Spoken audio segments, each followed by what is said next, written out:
Have you ever felt? Are you listening? Damn.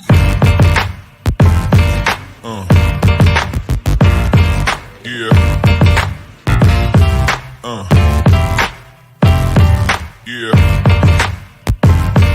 Yeah. Yeah.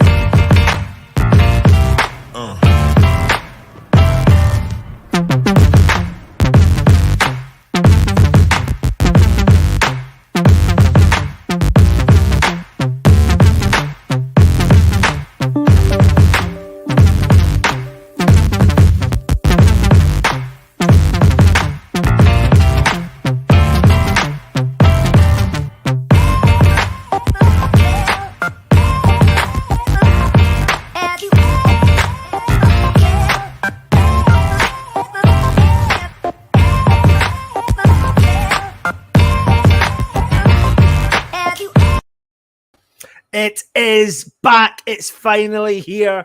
Welcome back to Matchday Live. West Ham take on the reigning champions, Man City, at the London Stadium. Who's buzzing?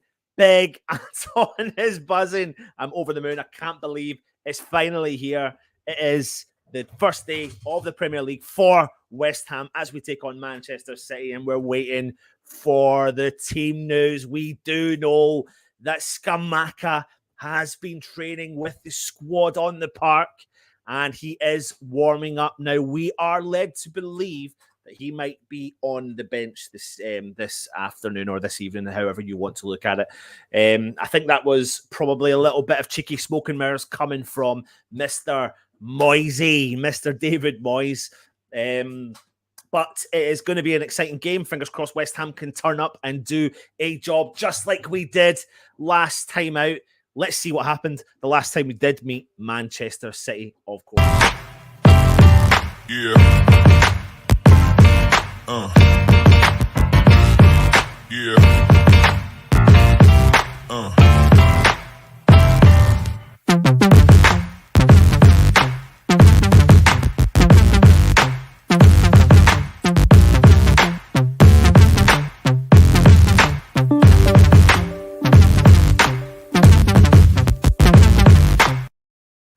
It was to each, of course, Mark Noble's last ever game for West Ham at the London Stadium.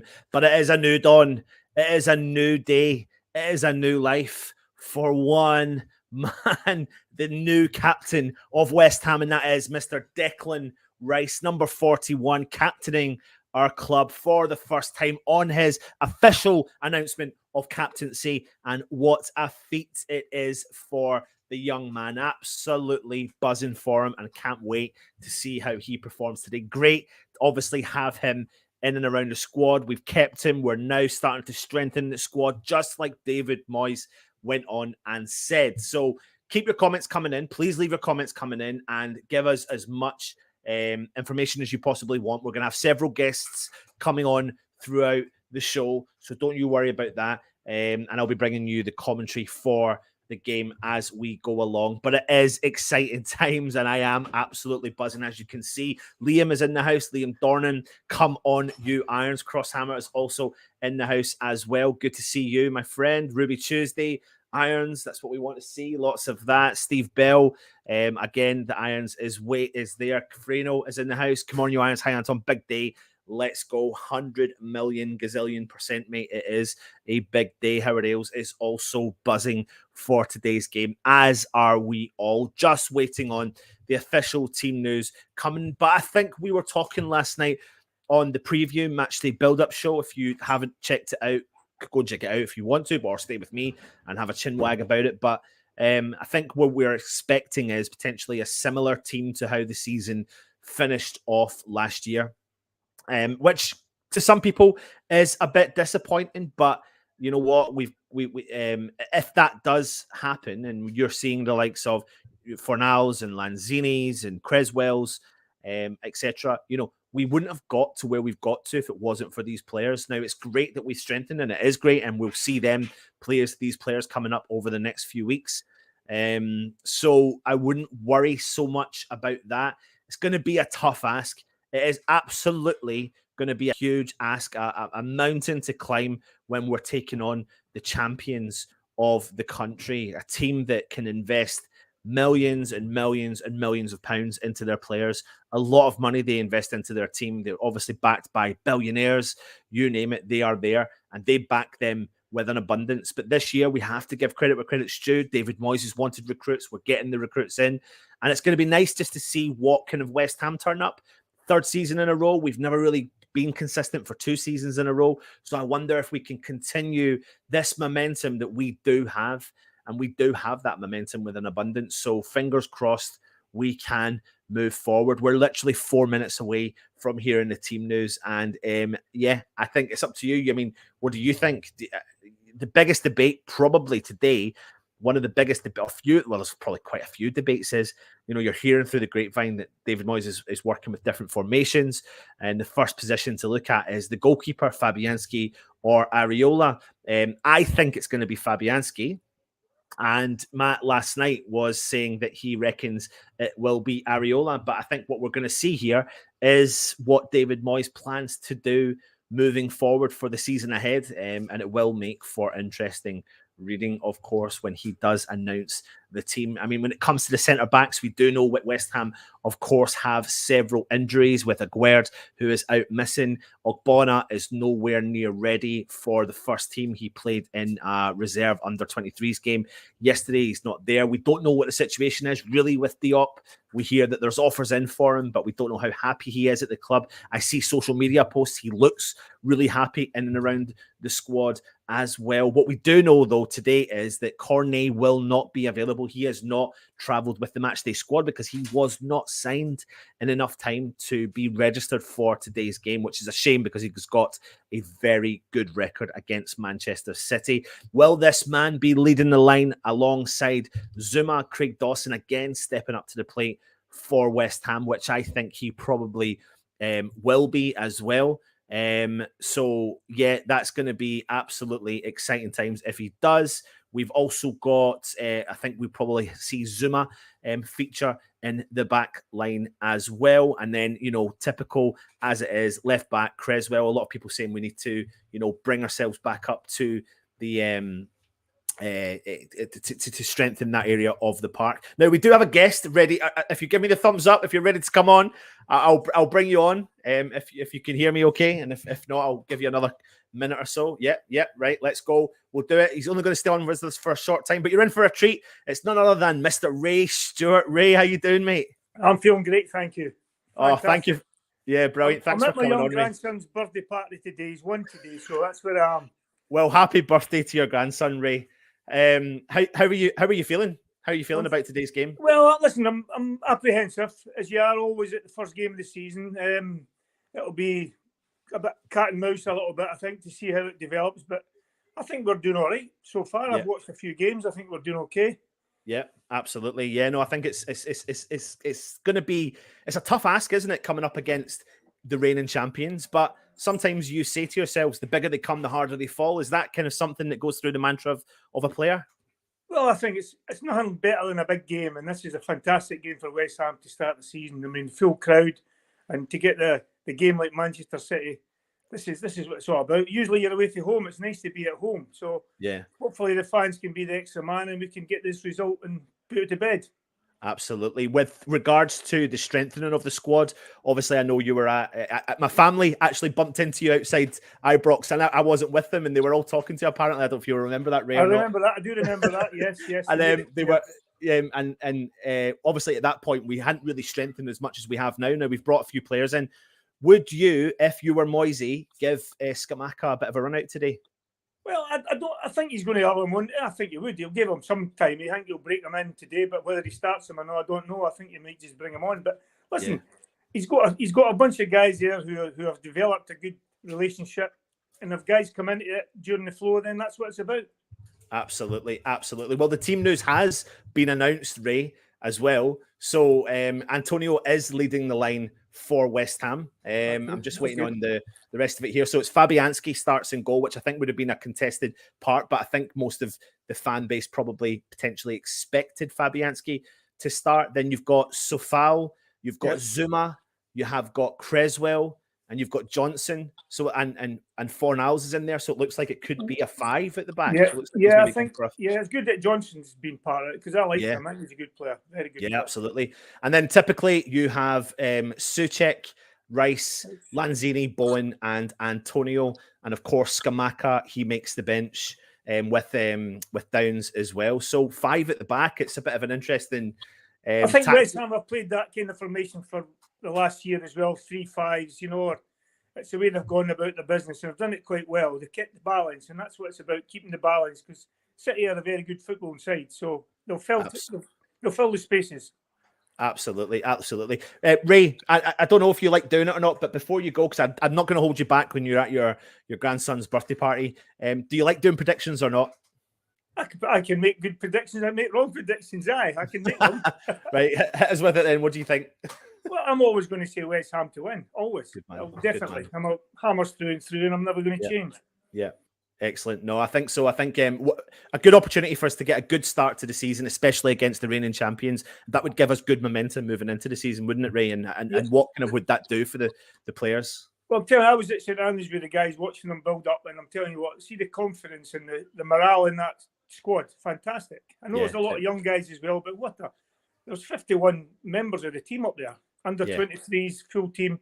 It was fantastic atmosphere, and the team spirit was phenomenal. Absolutely. Ray, you're a legend. Thank you very much for coming on. Go and enjoy the rest of your party. And fingers crossed we get a result. Cheers. Thank you very much. Bye-bye. Take it easy. Bye-bye. What an absolute legend to come on the show. So, of course, we have got the team news, and it does make for interesting reading. And he's gone with the trusted Fabianski in goal as well. And yeah, like you said, Robert, he's gone 3 at the back with the 2 wing backs as well. So Creswell looks like he's going to be tucking in nicely into that defense. I'm just waiting to get the image up there for you that we can run through. But something has happened to my computer, which is not great. But what do you think of that lineup? It's definitely interesting. It's as if maybe West Ham are preparing for a bit of an attacking onslaught, trying to potentially protect that back line for the likes of Haaland as well. So keep those comments coming in and let me know your thoughts on that starting lineup. I'm just going to get you the Man City lineup as well. So the team wasn't what we predicted, but Manchester City lineup as follows: Ederson in goal, Walker, Diaz, Ake, Cancelo, Rodrigo, De Bruyne, Gundogan, Foden, Haaland, and Grealish. That shows you the strength they have within their team. It is a huge amount of strength there. Lots of attacking players that are capable of doing a job on the day. But I am mildly confident about what West Ham are capable of doing. And like I said, I did not expect not to see Craig Dawson in the team. I fully expected to see Mr. Craig Dawson in that team, but he is not there. And what do you think of that? Leave your comments in the comments section. I'm just going to bring up both the teams for you in a second if I can get them downloaded in enough time. And then we can run through the tactics, the decision making behind what we think Moyes is thinking, how he'll tactically work out this game today. And yeah, we'll run through that. If you give me 2 seconds, I should be able to do this. In the meantime, though, check out all our channel sponsors.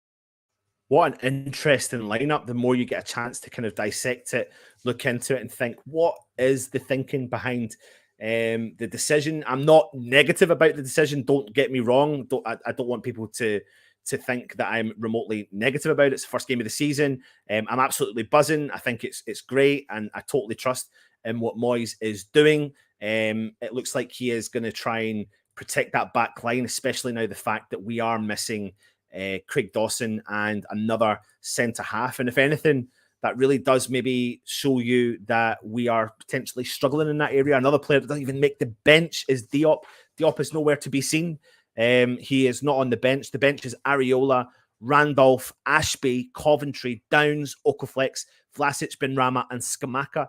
So what we see here, in my opinion, is a really strong 11 with a bench of 3 or 4 reasonably quality players for strength and depth, but it shows you that we do need to bring more players in. No Dawson on the bench, no Diop on the bench, and of course no Ogbonna on the bench. And on top of that, we are missing Aguerd as well. So that shows you that maybe we definitely need to strengthen in that department. Just downloading the images of the two teams. So just bear with me for a second. This is what happens when it's just you going solo. But we are expecting more guests coming on. Don't worry. But we've already had the legend that is Ray Stewart. I mean, can you get any better than that, really, to be honest? Right, so let me get these up and loaded for you. There we are. So I'll run through the West Ham starting 11 again, which is as follows. Here we are. Fabianski in goal. Sufal, Zuma, Creswell, Johnson, Rice, Soucek, Lanzini, Bowen, Fornals, and Antonio. I'm going to bring on our next guest already, Mr. Luke Bailey. Lukey boy, was that the team you expected or not, mate? No, can you hear me? First of all, I can hear you fine. Yeah. Right. No, because I thought Areola would be in goal, and that's the first range that I think is. I'm going to take these. I've done them anyway. Yeah, it's ridiculous. What, are you not happy with that then? Well, what's the point in signing him if he's not going to be, the first choice goalkeeper? I thought it was the whole point of signing him. So, do you not think? Well, just on that point then, and I'm going to keep kind of pushing you on that bit, but do you not think there's an element of? I said this last night in the preview with Matt, that maybe there's a kind of handling over the mantle. You know, is this the season? He signed a long-term contract with West Ham.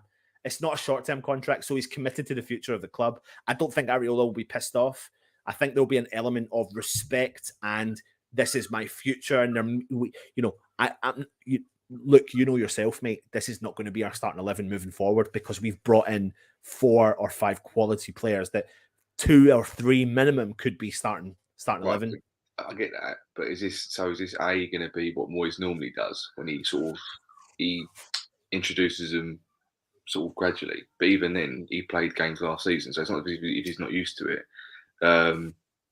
But even so, we've bought these players. They need to play. At what point do you go, this team's for the future? Well, we was running them ragged last season. So why is that something that has to happen now? Why can't we just play these players from now? Why can't this be the team from day dot you start aiming to go on? Scamacca I can understand because you can bring him on and introduce him, and if he gets a winning goal, it's a fantastic substitution with obviously Antonio being the main striker. But even so, I'm sorry. I think he needs to.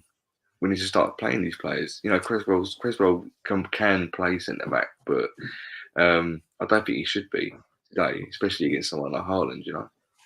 Yeah, but do you think there's an element of, we kind of talk about the left-hand side and we worry a lot about the left-hand side in terms of pace. But do you think that maybe bringing Creswell into the middle will offer West Ham that support mechanism that they need in order to deal with the attacking threat that they've got potentially coming in front of them? Back in a minute, mate. Hold on. It's fine. That's fine. No, that's fine, mate. No worries. I'll let him carry on. But what do you think in the comment section as well? You let me know. I feel like a lot of people I'm not saying Luke is panicking. I'm not meaning that in any way terms whatsoever, but I just get the vibe that maybe there could be a lot of people panicking here as well. Freno is saying, do we know if Vlasic is staying? Hope he stays. Would love to see Scamacca today. Don't have a clue. Joan, hi Anton. Hi, I hope you're well. Toby Sampson's in the house. Good to see you, my friend. Why is that not coming up? It is there. Robert Singleton, come on, you irons. Scamacca is on the bench, and I think we may see him feature as well today. Toby Sampson, I hope Sofao absolutely bitches Grealish again. Absolutely. I think if Grealish is up to any form of his what he attempted to do to West Ham at the London Stadium, then Sofao will be there as well. Two keepers on the bench frustrates people a lot, doesn't it? But it doesn't frustrate me as much. However, I get it. But remember, today, with the rule change, there are 5 substitutes that can be made as well. Can't believe it. No Craig Dawson, best player last season by far. Really interesting. I don't know, maybe his injury has been too much of a problem. And he's just not made it. No, absolutely not. Crosshammer is saying Johnson as a centre-back as well. I'm going to, when Luke comes back on, we will try to dissect the exact starting 11 of how we believe West Ham will line up, exactly how we think they'll line up as well. Michelle Hansen is in the building, of course. Robert Singleton might be the Knox Moyes was on about. Yeah, it could be. It could be, absolutely.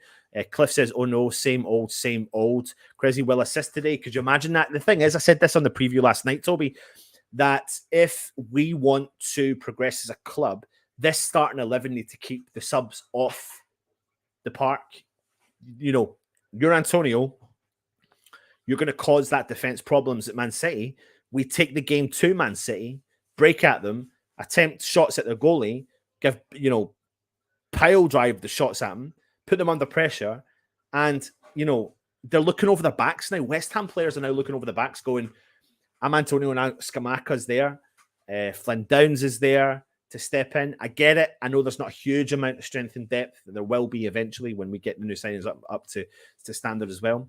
The lineup I see is Creswell's left back, Johnson is centre back, but this is the one on the One Football app. Cliff Newman is saying it will be over when Scamacca gets on. Freno says, at that topic, I do believe that Moyes knows what he is going in for this opening match. Could be an element of surprise. When Cressy coming in the middle, giving a good counter. Absolutely. Absolutely. Now, let me give anyone who doesn't know the starting 11 again.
Your West Ham starting 11 as well. Something we haven't dissected yet is the Manchester City 11. Ederson in goal, Walker, Diaz, Ake, Cancelo, Rodrigo, De Bruyne, Gundogan, Foden, Haaland, and Grealish. What do you think of that starting 11? Look for Man City. Scary. There's a lot of strength and depth in there, isn't there? Yeah, they were never going to put out a crap side, were they? So I think, like I was saying earlier, it was more going to be how we, counteract. This could be one of them teams where Moyes just put out, and we all think it's not that great, and then we go and put a really good performance in and get a result out of it. A bit like it was like before the end of the season. So it's going to be interesting to see how we cope with that. But they've got Haaland, and that opens up a load of avenues for them. So hopefully we can counterattack that. So I've got to have faith in the boys, haven't I? But that's a decent team. That's an expected team from them as well. Yeah, absolutely. But let's get back to our bench then. So Scamacca makes the bench. Do you think we're going to see him feature today? Yeah. They come on, score the winner, 2-1 West Ham. In fact, actually, I've got to put on that, actually. That's you reminded me of that, actually. He's kind of the think I said it in the group before that he's the love child of Di Canio and Anatovic, isn't he? So he's got a bit of everything from what we've seen. There's been no pre-season appearances from him, obviously. So this is just chucking him in the deep end. Whether Antonio is the sub for him when he comes on, or whether he just joins him in attack, I don't know. But it does open up that avenue that we haven't had for a little while, having the second striker to be there if we need him. I'm not saying we will need him, but he's there if we do. And I'm looking forward to seeing him come on, because there's a massive chance he will. And I think it would be the perfect game, the perfect way to enact yourself as potentially a West Ham legend. West Ham. I'm seeing a lot of borderline negativity right online. I don't really follow the social media negativity. However, when I think back to the game last year against Manchester City, this is borderline the same team, but the real difference here is that some of these players are now officially looking over the back for some of the strength and depth that is on the bench, that could come in and make a difference. For example, Antonio, I'm not doing him disrespect in any way, because we know that the game, especially against Man City last year, he ran their defence ragged, and Guardiola even spoke out about it, saying, listen, we couldn't cope with Antonio at all. And I do think that Antonio is going to have a massive part to play this season. Huge part, if not equal to what he did last year. And I think that if he could get himself off to a great start, it would be great for him and for West Ham, because we want everyone firing on all cylinders, don't we? He's got to be. He's got to show that now what he was asking for in January, which is help. He's got to show that now he has got competition. He has got to fight for his place. He has got to do what's needed of him. I will, until he starts scoring goals again, I'll always say that we need to think about putting him on the wing again, because his build-up play is fantastic. But at the minute, that's the only thing he's good at, which is good thing to be good at. Don't get me wrong. It allows others to come into the game and play. But I've got no faith in him when shooting again, like I did in the old days. But if he bullies Man City's defence and Jared Bowen scores another couple of goals like he did last season, then his job's done and it's worked, doesn't it? So I can't really moan if that happens. What having Antonio does do, though, is offers us another option if, say, for the likes of Scamacca does come on the park. It means that you don't have to rely on pulling Antonio off the park. You can actually change it elsewhere and switch Antonio out to the left if you want to, or you could go all guns blazing and put the two up top. And this is what the benefit in the future moving forward, having a player like Maxwell Cornet will offer to us, because he can play in a left back, a left wing, and as a striker or a second striker to the big man. That's what's really interesting about a player like him. So Antonio, Cornet, Scamacca offer West Ham three completely different outlets.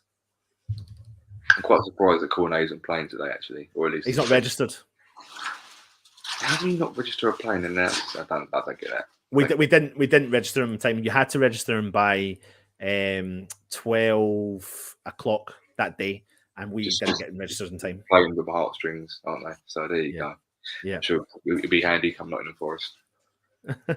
Yeah, absolutely. So there's loads of comments coming in, so I'll jump through some of those comments as we're going just now. Howard Ailes is saying looks pretty weak to me. Freno says let's welcome Haaland on West Ham way in the Premier League. Absolutely. I think every player is always going to take time to adapt to a league, and some hit the ground running and some don't. We just need to hope that he doesn't. There's a lot of hype around Haaland.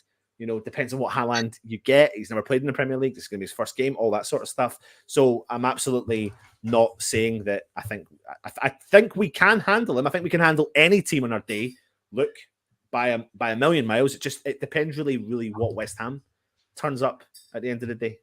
That's been what we've been saying for years. I think the only thing is that now we've got a team that we do expect to turn up. That's the difference. Is that the mentality wise is that even if players maybe aren't up to scratch or aren't worthy of maybe getting top four, that if we get a top four team against us, we know we can give them a go.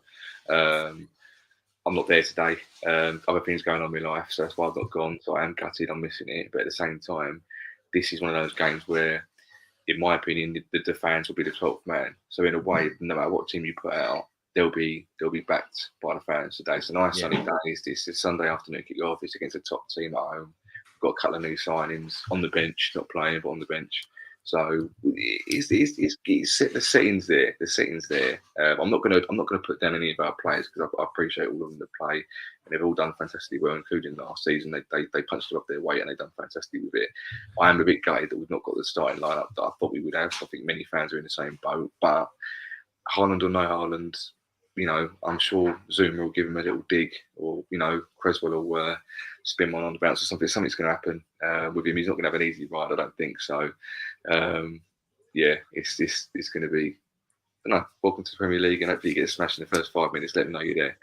Absolutely. Now, if you haven't watched already, we've had Ray Stewart on the show already as the first guest, so we can't complain at having a West Ham legend drop in and give us his opinion. However, we did speak to well-known, famous golfer Billy Horschel earlier on. He managed to send us a video through for his season predictions, a friend of the channel. So check this out and see what Billy Horschel had to say about West Ham season.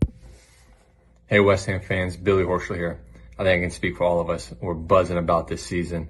The last 2 seasons have been unbelievable to see the team rise to a level that we all have wished and hoped for. They see us get into Europa last year and make it to semifinals. I know we all were disappointed not to get the finals and win it, but it just shows the quality of players we have on our team. It shows what Moyes and his staff has done to build this club up to what we've all envisioned. And I think this year is going to be another excellent year. Moyes and his staff has brought in some unbelievable signings. I think we still need to bring in some more, but the quality of player we brought in has improved our squad tremendously. And I truly believe we're going to have an unbelievable run again in Europa Conference. I think we're going to win Europa Conference. And then predictions for this year in the Premier League, I think top 6 is easily within reach for us, especially if we stay healthy. And then I think if some things happen up top and some teams get injured with some key players, I think, who knows, maybe we can sneak in the top 4. But I truly believe a top 6 finish is right there up for grabs for us. So let's keep supporting this team. Let's keep making those games electric. The few I've been to last year were unbelievable. So let's keep supporting the lads and have a great year. Come on, you Irons.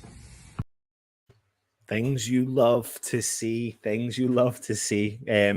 So yeah, love the positivity. There's a lot of positivity going around. I just hope that the fans maintain that level of positivity.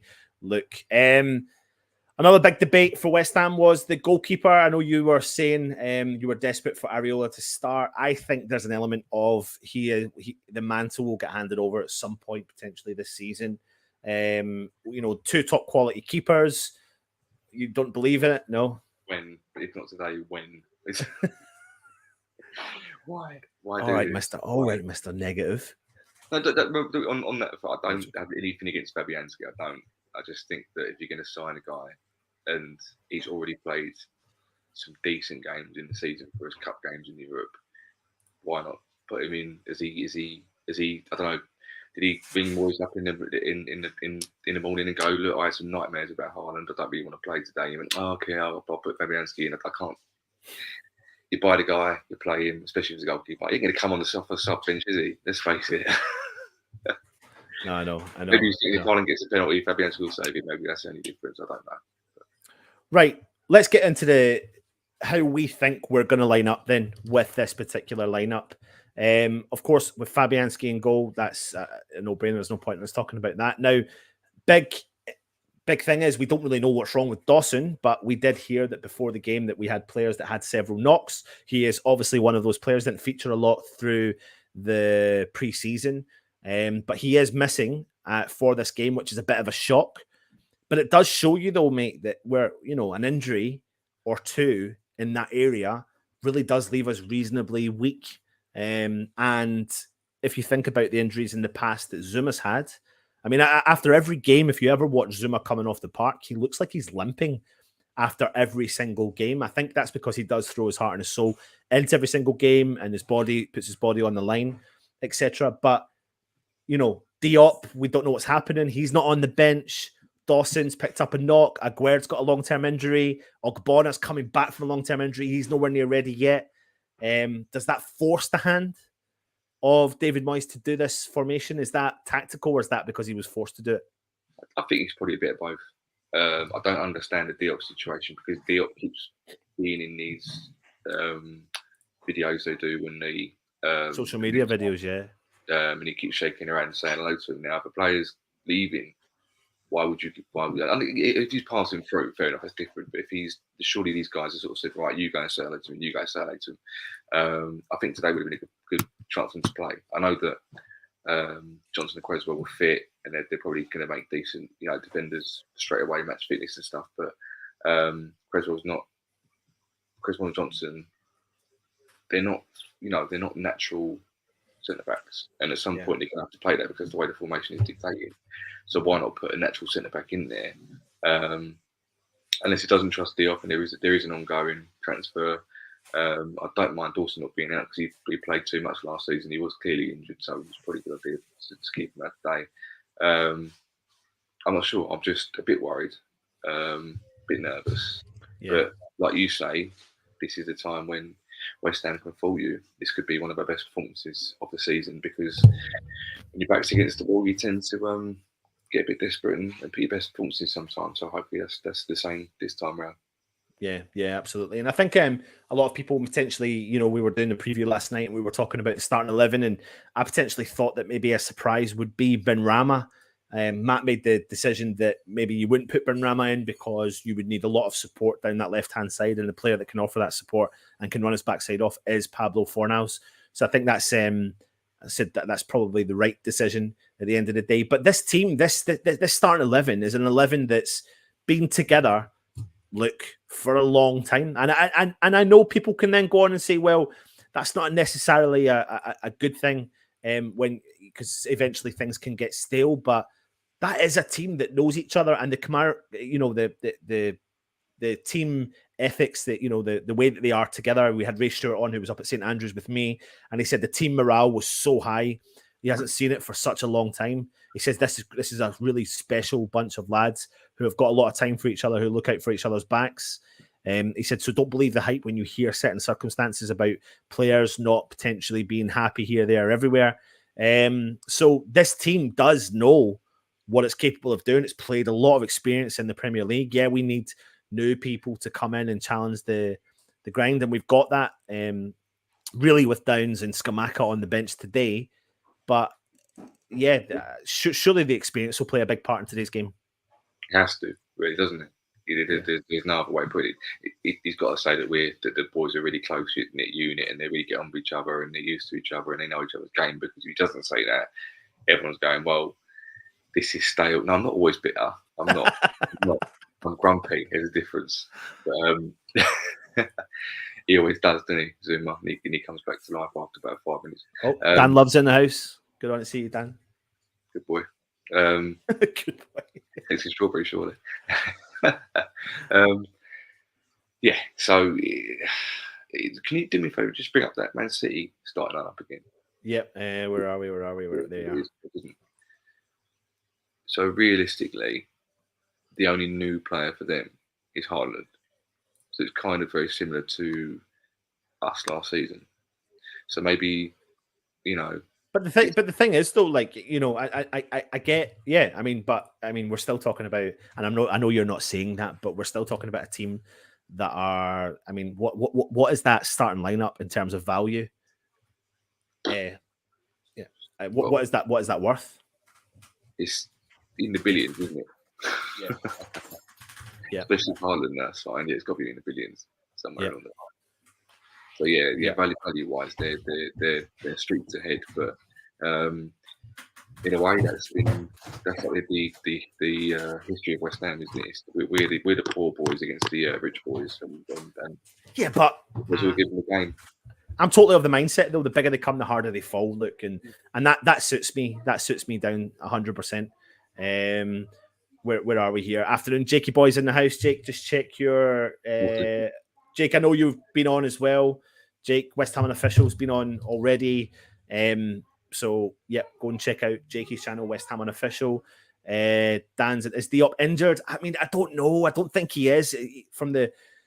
It's not even the club's social media posts as well. It's the other players' social media posts that we see. Aguerd recently was putting stuff on, and they were all dancing in the changing rooms, having a bit of a laugh and a giggle. And it was recent because Aguerd's got his. Yeah, Diop was there. Diop did put something on his Instagram story a little while back this week. I can't remember what it was. It was alluding to the same thing that Masuaku did before he joined Besiktas. Yeah, he done the eyes thing, and then he was in France. However, literally 2 or 3 days later, he was back in the training camp with Aguerd inside the training camp, laughing and dancing. So it's all up in the air. And you think if Diop isn't injured, what an opportunity for him to start. What an opportunity for him to start. So maybe it makes me think, Rob, that he is injured. That's the only thing. He's got a knock, because Moyes did say we've actually got quite a few knocks in the lead up to this game as well. Then he also said that Scamacca wouldn't play because he hasn't been with us long enough. yeah, absolutely. Hello, Anthony Baker. We're using full names now. How formal. Why have I got... Who said that? I never said... Oh, did I? Sorry. Okay, I get you. Good afternoon, all you positive hammers, and to Nickies too. Come on, you Irons. Let's bring on another guest, another regular on the channel. Jake from West Ham on the show. Jakey boy, I know you've just finished your show. It's just the nature of the world of West Ham YouTube channels. Everyone goes on at the same bloody time. So if you haven't already, go and check out West Ham Unofficial. Hit that subscribe button. Go and give Jakey boy some thumbs up as well. Luke De Gea's decided to leave as Jakey boy's come on. We're going for a full round. I bet you any money now. Watch this. Richard's in the house all the way from South Africa. Watch Luke appear back on here in a second, like a heartbeat, if he's watching. Rich and Jake, how you both feeling? Yeah, not bad. All good, thanks, mate. I saw you guys are on, so I had to nip in. I think I just missed Luke, but it's fine. No, he's coming back. Don't worry. He never told us he was leaving, but I think when he comes back on and sees your glowing face from the beautiful sun of South Africa, he will be gutted if he's not here and gets to catch up with you. But I'll go over to you, Jake, first, mate. You've seen the lineup. Yeah. Give me your vibe, give me your feelings, give me your thoughts. I'm usually similar to you, Anton, and I try to be as positive as I can, but I mean, it's not great, is it? It's not great. Obviously, Diop's just disappeared into thin air. Dawson's got a thigh injury. Obviously, we know Aguerd and Ogbonna, they're both out injured. So we're stuck with either Creswell or Johnson playing centre-back. I hope it's Creswell because I prefer to see Johnson out wide because that just protects Creswell a bit more, in my opinion. But... Who knows what's going to happen? And it's not ideal. And I was saying we didn't need to sign another centre back. We definitely do need to sign another centre back. Oh, he's going to get a beard. That's why. I need it. Yeah, but yeah, not great. Good to see Scamacca on the bench. But apart from that, there's not much more positivity about it. We've got one defender on the bench, and that's a youth team player. And so hopefully Zuma don't pull up. Otherwise, Randolph's going centre back. Jake, I get it. I get the vibe. I get it. I'm trying to kind of find the positives from the situation, and you know, Aguerd with the long-term injury, Ogbonna coming back from the long-term injury, Diop unsure of what's going on there, whether or not he's picked up a knock. Because I said there to Luke, you know, if he hasn't picked up a knock, he's missing out on his biggest opportunity for two things: to put himself in the shopping window against questionably one of the biggest clubs in Europe, and or commit to West Ham's future and show West Ham what he's capable of doing. Yeah. So my concern would be that he's picked up a knock on the basis of that, unless Moyes is pissed off and gone, your head's not here, you're out of the squad. And then he's left with no other choice. So we've got, in theory, 5 centre-backs and one's fit or one's ready to rock and roll. And we find ourselves back in the situation we were last year. And that means we then have to tactically be a little bit different. Now, Rich, coming on to tactics a little bit, there's been loads of conversations about, and Moyes has been saying it, we're working on formations, we're working on tactics. We've got players, some new players, some players on the bench, some players due to come in. Cornet's not available today. He will be available next week. They offer us options. So these formations that he's talking about can definitely switch up the play. With today's formation, though, is it the right formation? Was he forced? Is it the right thing to do against a big club like Man City? To an extent, he didn't really have a choice. Obviously, ideally, he would have liked to have had Scamacca starting. But as you said, at least there's something on the bench that we can bring on and can potentially change the game. I think it would have been nice to have had Cornet as well. So let's be honest, it's definitely not our strongest 11. Moyes doesn't really have much of a choice. I do worry, with the centre-back situation. Would have loved to have had Ogbonna or Dawson alongside Zuma. So, yeah, Cresswell or Johnson are going to have to pull up their socks big time for this one to deal with Haaland. So, yeah, I think we can only start really judging formations and Moyes' decision-making when he has his strongest 11 out on the park. Yeah, absolutely. And I think this is the thing, though. Last year, we've seen West Ham step up to the plate when we needed to. 2-2 against Man City. I can see the smirks. I can see the comments in the background. 2 seconds, little man. Sorry, I've got little man talking to me there as well. He's laughing. Yeah, he's beaming. He's wanting to watch the game. You're going to say hi. Say hi to everyone. Hi.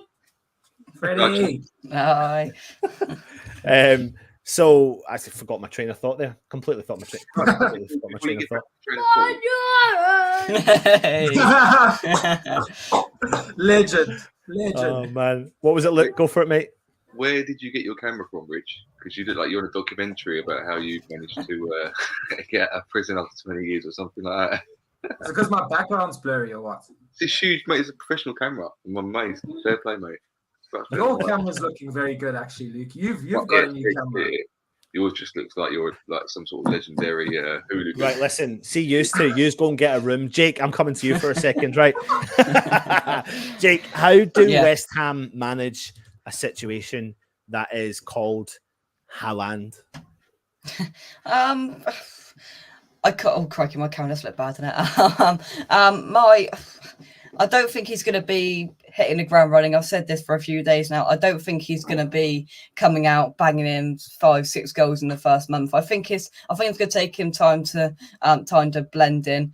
Saying that, I do think he will score today, but I don't think he's going to have the big impact that we all think he will. But I think it's a learning curve for Man City and the rest of the Premier League because they haven't played with a big number 9 proper striker permanently for quite a while, so they're going to have to adapt their way of play as well.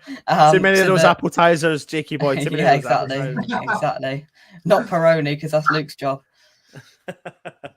But this is a good point here from Martin. 5 substitutions is a huge advantage to the teams who have 500 million plus of talent sitting on the bench. Very tough for every other team. And then on the back of that, Toby's saying no mere mortal can interpretate the mind of the Mosiah. Who knows what formation he's going to go with or what formations. I completely concur with what Toby's saying. It's true because we could talk about Johnson and Safal. Equally, both of them can play the left-hand side and both can play the right-hand side. Obviously, we know Cresswell can step back in to the centre-back position. We also know Declan Rice can step back in to the centre-back position. We also know Lanzini can drop in beside Souček if needed to be. So, no, but I'm just saying because he's working on a few things and we've got to trust the process. Really, we have to, because if we didn't trust the process, we wouldn't in theory have had the 2 seasons we've just had and come off the back of. And the amount of go for it then, Luke, go on. No, but Moyes has got 5 substitutes. He barely likes making 3 as it is. So God knows what it's not going to change anything. He's got to try and think differently now. He's got to try and think about actually bringing youth players in. He seems to be allergic to them at times. Not like I'm slagging him off, because if he wins today, he is the Messiah again. But he does frustrate the fan base. Let's be honest. There is a level there. Look at that team. He's very stubborn. He's a man of his ways, isn't he? Yeah. Do you think then I'm being too positive? There's a question for you.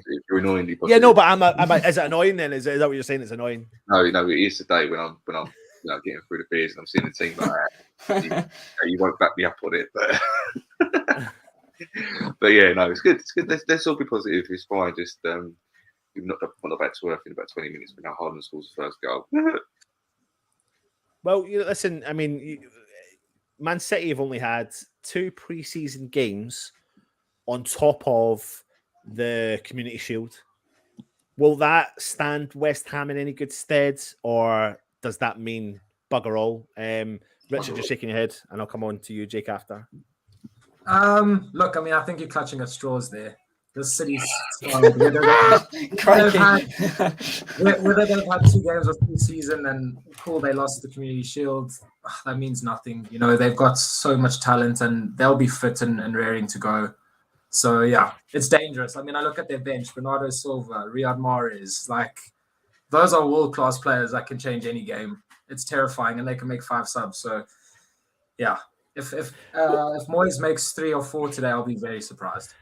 The question for you then, Jake. The question for you, Jake, is if West Ham started with Scamacca, West Ham started with Maxwell Cornet and Areola, would you feel different about today's game? Yeah, I would, to be honest. The Areola thing I can't understand. We've signed him up and we all thought, right, let Areola start. But no, Fabianski starts again. I just can't understand, and I'm astounded to believe that Areola agreed to this if he knew that he wasn't going to be starting the first game of the season, which will probably be a few now, because he's not going to just rotate him like as and when he feels like it. Really, what he might do, but you never know. Go on, Toby boy. Go on, Toby boy. But, I've got to deal with this miserable lot. Sorry, Jake. Cornet will be a breath of fresh air, a bit of pace, a bit of skill, just something there. And Scamacca is a striker, and hopefully, Antonio can step up now because he's going to look to the bench, and there's actually a striker on the bench which we haven't had since about a year and a half ago. So we'll have to wait and see. Absolutely. Now listen, what? Oh, sorry. He's talking out loud. I thought out there again. He's at it again. Michelle Ensign. Before we move on, a good friend of the channel, Bobby Seagull, has given us a little cheeky video, only a minute long, about his predictions for the season coming up ahead. If you don't know who he is, just type his name in Google. You'll see everything about him. He's all on TV shows, left, right, and centre, and a massive West Ham fan. Hi, I'm Bobby Seagull, massive Hammers fan, actually ambassador for the West Ham Foundation. I'm really excited about our coming season. The last couple of years, we've come 6th and 7th, had a great run in the Europa League, and I feel as if now we are finding our form, finding our feet. It's going to be a tough season because all the other big clubs, they want those top 4, top 6 positions, but I think we can genuinely fight for those spots. Obviously, squad depth is an important thing. We have recruited a few players. It depends on how quickly they settle into the Premiership, because we know the Premiership is a tough place to adapt. So fingers crossed. I'm looking forward to being back at the London Stadium, welcoming Man City and Haaland. That's going to be a great game. And I think actually having a top team the champions come to the London Stadium for the first game of the season will bring out the best in our players. So I trust in the Moisia and our Hammers to bring it this season. Definitely, I would love us to come top 6. Win the Conference League. Why not? Maybe have a good FA Cup run too. So come on your irons and let's do it. There you go. Are you feeling a bit more positive? The most well-spoken West Ham fan I've ever heard in my life. Yeah, I know. Brilliant. Yeah. He is. He's a mathematician. He is a next level mathematician as well. Mathematician, just get that out there, Anthony. He's not. What did I say? He's not a mathematician. He's not a mathematician. He's a mathematician.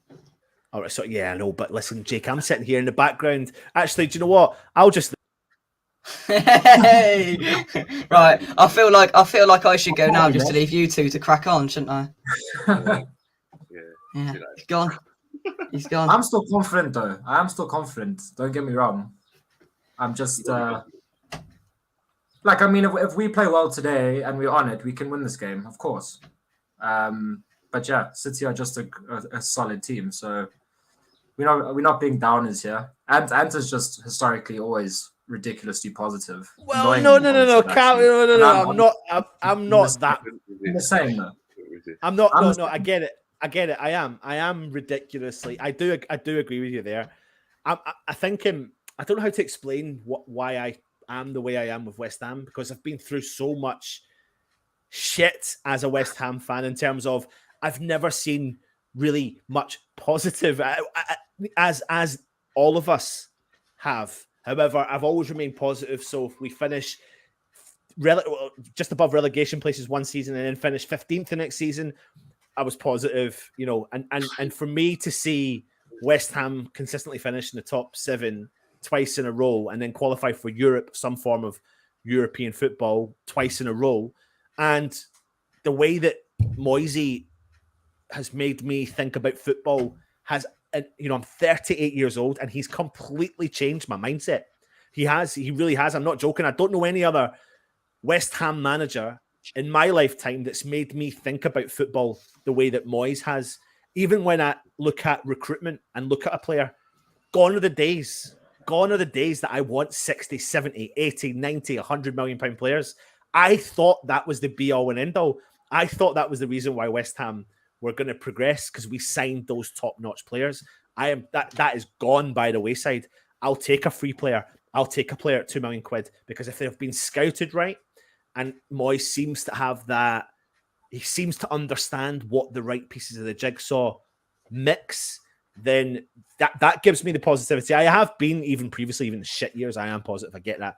And I know it can be slightly annoying sometimes as well. So I do apologise for that. Actually, I don't apologise for it at all.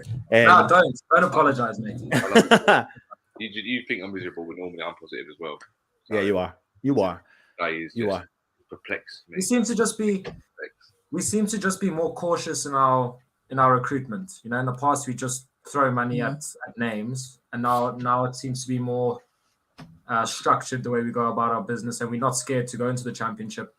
You know, we've seen it's worked in the past, so fair play to our recruitment system. Like over the last 2 seasons, it's been much better. Yeah, and I think that's the biggest thing for me is that, you know, we've stepped up to the plate. You know, COVID came, and what that did was it gave an opportunity for our players and our squad and our team to really understand the foundations of what Moyes is trying to do, build upon the rapport that they've built. There's no ifs or buts about it. There's a good energy in and around the club. And we need to make sure that energy, and Moyes will not want to lose that energy whatsoever. So even considering thinking about today's game coming up against the reigning champions, he will not want us to lose this game today. He's going out there with the mindset that I need to get something. You know, I think he does think like that. I think I want a win. He's going to work with what he's got, but he also knows in the background I've got players like Max Cornet, who is so versatile in his approach. I mean, this is the point I was trying to make to Luke before Richard and Jake came on, and I'll put this question to you. Thinking about the team we've got just now, if you bring Scamacca on, it doesn't automatically think that Antonio's coming off. Yeah. Putting Scamacca on means Antonio could go out to the left. He could put 2 up top. He can really switch it up with 1 substitution. Jake, what's your thoughts on that? Yeah, because I think that could then put Antonio either out to the right or out to the left, which could be a more favoured position for him. And Scamacca, he's a proven in Italy a striker, a striker that knows how to score goals. Not that I'm saying Antonio doesn't score goals. Well, he doesn't really, but like, you know, an instinct striker like Scamacca could make a difference, and then bring some pace out to that right hand side where Antonio hasn't got to worry about being central and doing this and doing that, where he can just be a winger like he once was. Yeah, same to you, Luke. Sorry, Rich. Yeah, he's got so many options on how he can go about playing with our 11. And, you know, historically, Antonio's actually got a decent cross on him. Sometimes, obviously, we know his finishing is not great, but he can cross a ball. And he's the type that will beat most left and right backs with pace and strength. So that could add a whole different dynamic to our game, where now Antonio's getting wide, putting in crosses, and Scamacca's in the middle to put the ball in the back of the net. And as Jake said, you know, Scamacca's that more natural forward that just knows how to put the ball in the back of the net. And that's definitely what we need. Yep. It's only 10 minutes till kick-off to the first game of our Premier League season. There are plenty of results. So Brighton beating Manchester United. What's our thoughts on that? I'll put this one over to you, Jakey boy. Yes, love it. Absolutely despise them lot out there. So yeah, that was very, very good. It was just pure comedy to see all the United lot, new era, new this, new that, booing them all off at half time as they went down the tunnel. That was funny. And just the same team playing the same way, doing the same stuff, just with a different manager. It was hilarious. Same over to you, Rich. Yeah, it's great. I love it. I've got a lot of Man United fans in South Africa and a lot of my mates that support Man United. So fantastic to see. And you know what? Fair play to Brighton. Every single season, they surprise us. They play some fantastic football. Graham Potter is just unbelievable, the job he's done there over the last couple of years. So fair play to them. We know historically how tough it is to play Brighton. So we still have to play them twice this season. So I'm not going to get loud just yet. Potter I mean, for England. It's not been, the only kind of shock of the weekend. I mean, Fulham, Bournemouth coming up, taking on Liverpool 2-0, Bournemouth beating Aston Villa, who've spent a bloody fortune. If you look at the comparison, the amount of money and the amount of weekly wages that Aston Villa have spent with that boy Kamara, 180 grand a week that they've spent on him. Look, with looking at those results, you can't really put anyone down and think, West Ham are done because you're coming up against Man City, the reigning champions. No, the Brighton result doesn't surprise me at all. I actually had them on my little builder bet, but I don't even will bet to score any time, so I didn't win 95 quid, which is annoying me even now. But well done, Brighton. They didn't surprise me at all the other one. Teams are spending a lot of money, so these results don't surprise me at all. I even had Fulham scored over 2 goals yesterday, or over a goal. Every team is getting better. I think that Fulham will actually do better than Norwich, so it'll learn rather than. I think they've got a good manager. Marco Silva's a good manager. I can't see him getting relegated straight away like Fulham normally do. So there's no easy game in this league. Bottom line, doesn't matter who you're playing, you've got to win it first of all. And I think with the teams that are there, we've got to treat Man City as if they're Fulham, as if they're Nottingham Forest, as if they're anyone, and it's that mentality you've got to have. Hope you've got it today as well.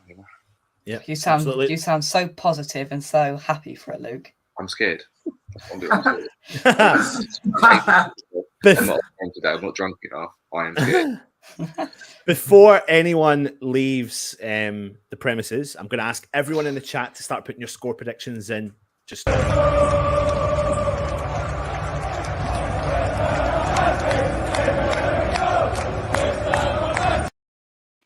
to get you in the mood for it. So I'll go first over to you, Jakey Boy from West Ham Unofficial. If you haven't already, make sure you go and check his out, his channel. Hit the subscribe button to West Ham Unofficial. Jake, what's your predictions for today's game with only 7 minutes to kick off? Yeah, I said last night 1-1, so I can't change it now despite what team we've got out. 1-1. Antonio to score, Haaland for them. We score first, they score in the second half, and we somehow get a point out of it. There you go. Richard? I'm going to go 2-2 draw. Exactly. Desmond. Carbon copy of last season. Cool. Excellent. We'll take that. Lukey Boy? Here we go. Can't read that. Can't read it. What does it say? It's the winning bet. West Ham 3-1. I've done that, man. He's 3-1 here. Have I done that? Oh, mate. Right, cash out now. Haaland and Bowen to score in 90 minutes, and I was trying to do Scamacca to score the winner. There's no extra time. It's just injury time. Look. Yeah, West Ham win 3-1. Shut up. Move on. I'm gonna go 2-1. Let me see what everyone is saying in the chat. Danny Boy is saying 2-0 to West Ham. Hammer's Time is saying 2-0 West Ham. Cross Hammer saying 1 each. Stephen is saying a Desmond. Freno is saying 2-1. Scamacca, your countdown. Mikey Boy's in the house. 3-1 West Ham win. Howard Ailes is saying 3-1 also. So yes, there you go. Positivity kicking about in the chat. Lads, thank you for joining me. I'm going to go get myself prepped up for the game ahead.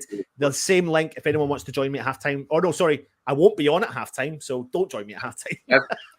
Right, just for anyone who's looking for the game, right? West Ham to beat Man City 3-1. Bowen to score and Haaland to score in 90 minutes is, if you put a fiver on it on Sky Bet, it's 1,380. I'm not saying do it.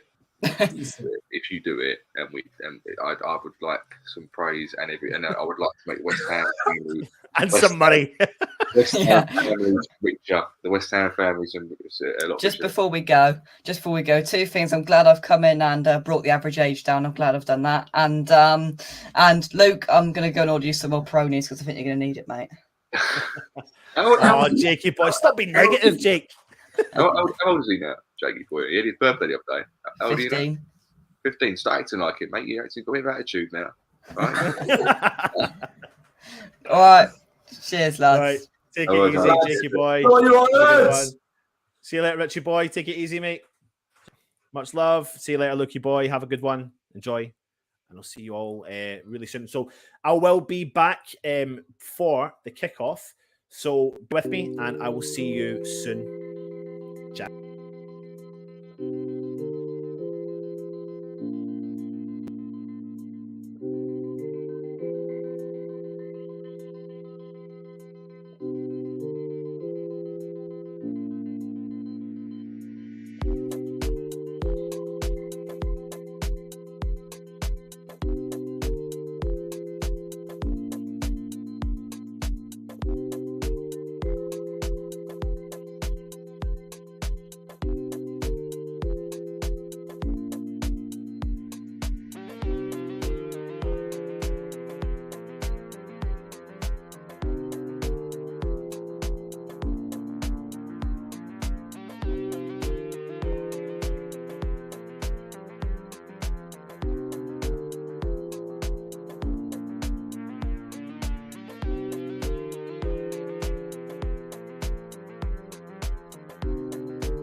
I'm here, don't worry. The game is about to kick off, so I'll be bringing you the commentary in literally 2 seconds.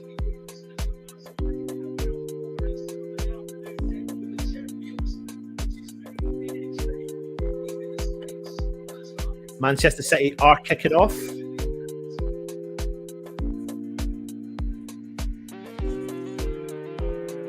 And hopefully you can see that.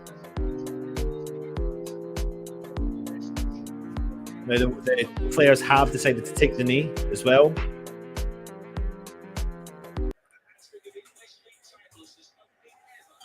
Game has been kicked off.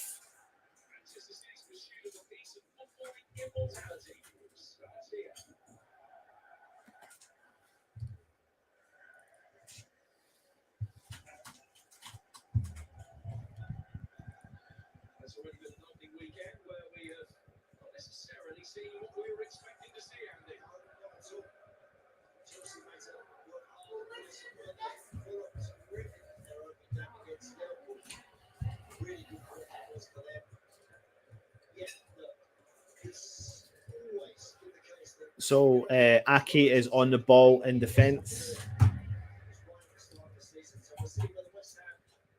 Ball goes out for a Manchester City throw-in.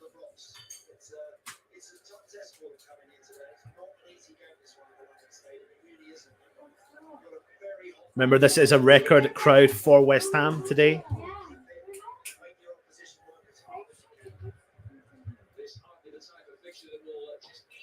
Manchester City tried to play the ball. Oh, and Pablo Fornals is in down the left-hand side.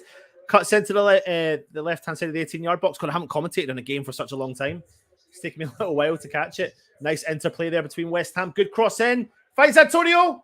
Oh, hits it on the volley, but it looks like it goes... Has it got a corner? He's won a corner from that.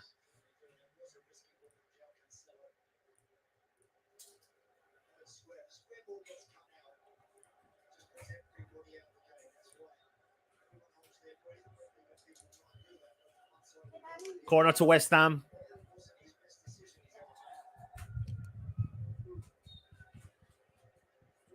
Who is that on it? Big ball in, over the top, puts the pressure under Ederson. Oh, is it the back post? Zuma. It's lined up at Jared Bowen, shoots, it's blocked. Good start for West Ham, putting the pressure on. Big cross in, over the top, it's a header, it's over the bar from Antonio. Good start from West Ham. That's exactly what we want to see. A lot of panicking there from the defence and Man City and Ederson. They've kind of got confused. Both of them have gone for the ball. They've kept the ball into play.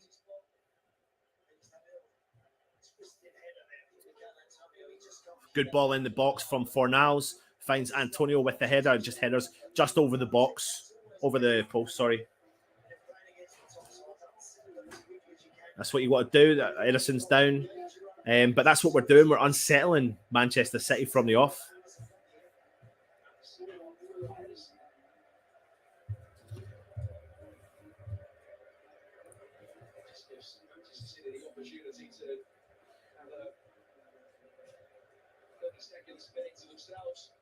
Take stock and draw their collective breath. Perfect start for Antonio. The number 9 is inevitably going to be the man taking the headlines. Haaland, they're just focusing on him now.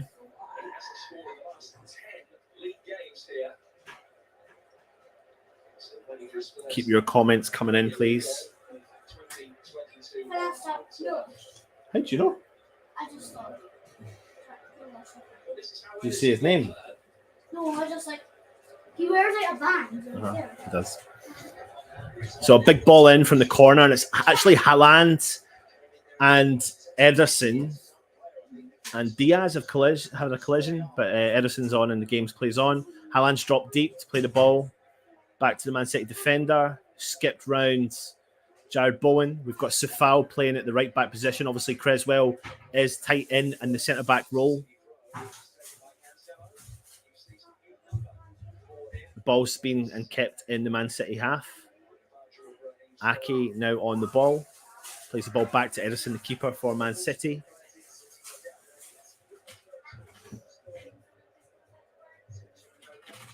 Aki driving forwards. Edison now comes to collect the ball. Plays the ball out to their defence. Man City's just holding the ball in their own half. You need to be careful with Man City, though, because even though you start off really well, they can just get at you very, very quickly. Haaland's dropped deep to collect the ball. Plays it back, though, to Nathan Aki. Jack Grealish out on the left-hand side. Safal and Jack Grealish plays in Gundogan, sorry.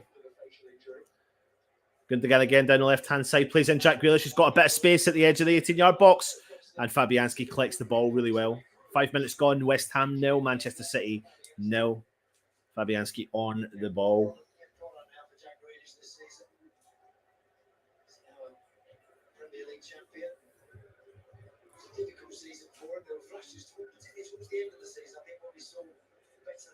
I hate missing the first game of the season as well, Gary. Don't you worry. I'm loving the shirts on the wall. I want the same, but the wife won't let me. This is, I know, but this is a different room, so a room she doesn't really use much, to be honest. So, Man City, West Ham have dealt with that really well.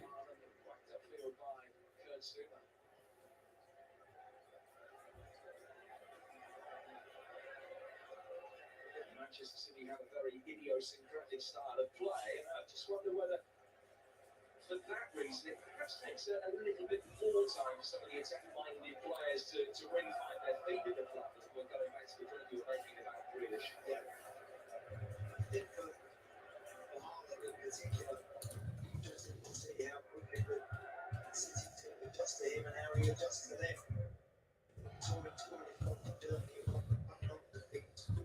There was no stopping him.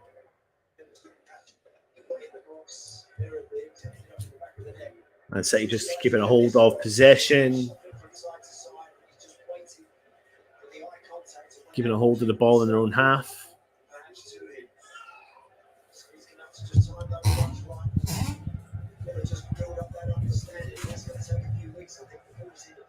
Nathan Aki. Gundogan. Travelling down the left. Plays in Jack Grealish out on the left-hand side. Safal's there. Crosses the ball in. Good header out from Ben Johnson. Jared Bowen gets himself be a nuisance in between the ball. Kicks the ball all the way up the top.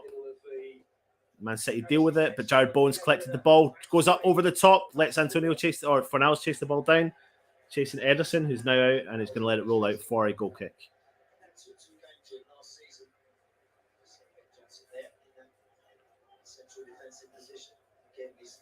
You need to remember, though, Ben Johnson was originally started his career as a centre-half.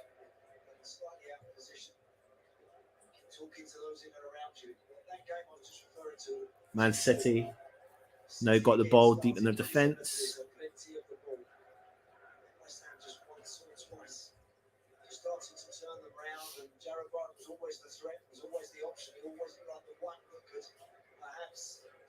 Ball out wide from Man City inside the West Ham half. Nathan Aki now gets the ball again, just coming over the halfway line. Jack Grealish.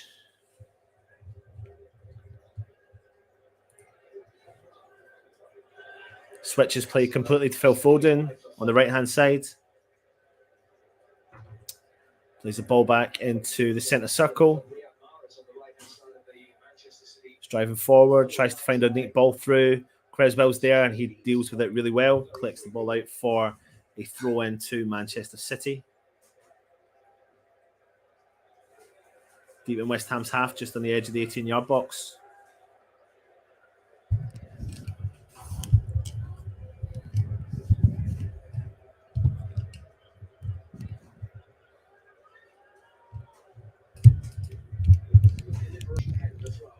Man City got the ball from the edge of the box, blocked from Declan Rice. Big ball in over the top, back post. Well dealt with from Creswell. Cleared from Pablo Fornals, up to Antonio, who is fouled and wins West Ham a free kick.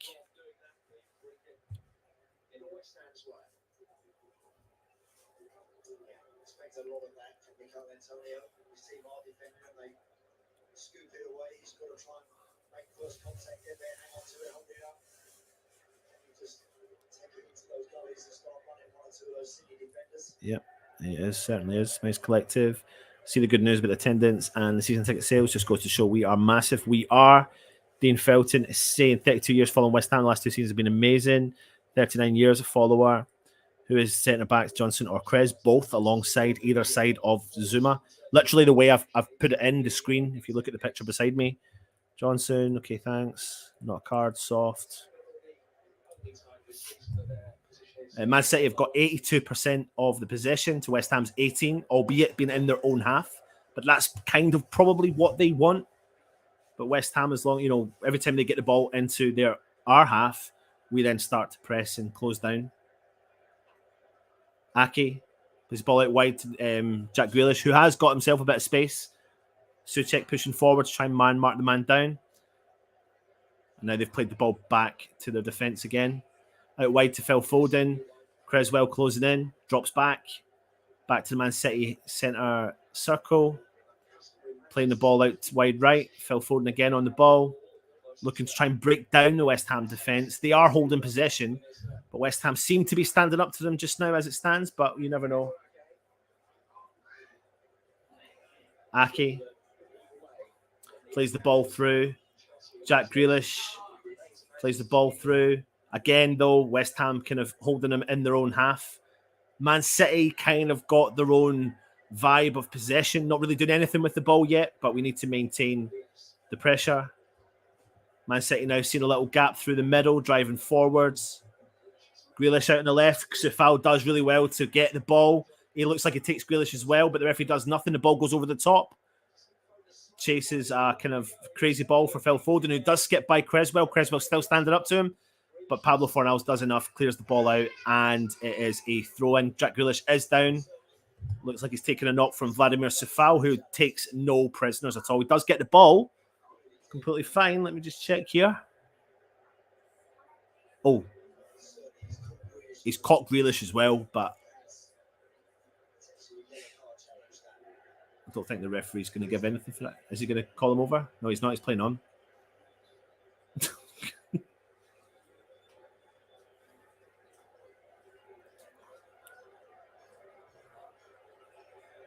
Throw in to Man City down the right-hand side. Haaland, Zuma's on him, does well, but Phil Foden's got the ball. Great tackle from Zuma. Again, great tackle from Declan Rice. Tommy Souček collects the ball. He pings the ball forward, puts the ball under pressure to Ake, and they're playing the ball in the back of the defence. The ball's up in the air, though, putting pressure. Ederson's got the ball. Antonio's putting the pressure on Ederson. That's good. Good pressing from West Ham. He clears it and gives West Ham a throw-in the West Ham half, in the Man City half. Good bit of pressing by West Ham. That's exactly what we want to see. Big throw-in from West Ham, and it goes to nobody except for Ederson.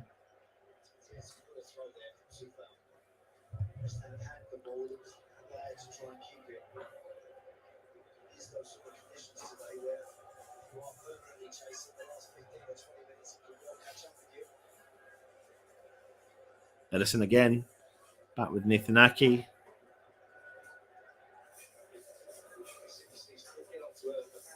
Grealish on the ball down the left-hand side.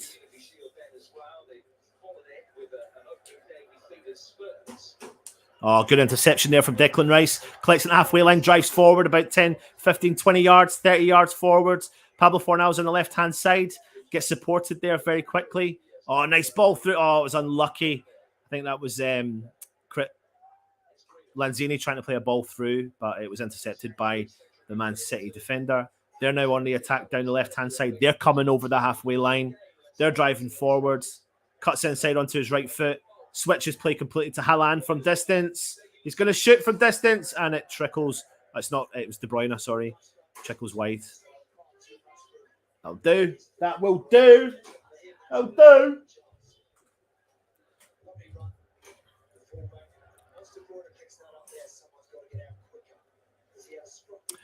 Grealish diving and staying down. What a surprise. Exactly. That is what else do we expect from Jack Grealish. I'm always very optimistic, but looking at this seat and think it's going to be more wide open. And if we can get 1.5 more signings, I'd be saying top four. Hammers playing well. Absolutely. Ball out to the right-hand side. Big ball into the top. Fabianski comes out and absolutely commands that box. Collects the ball with his two hands.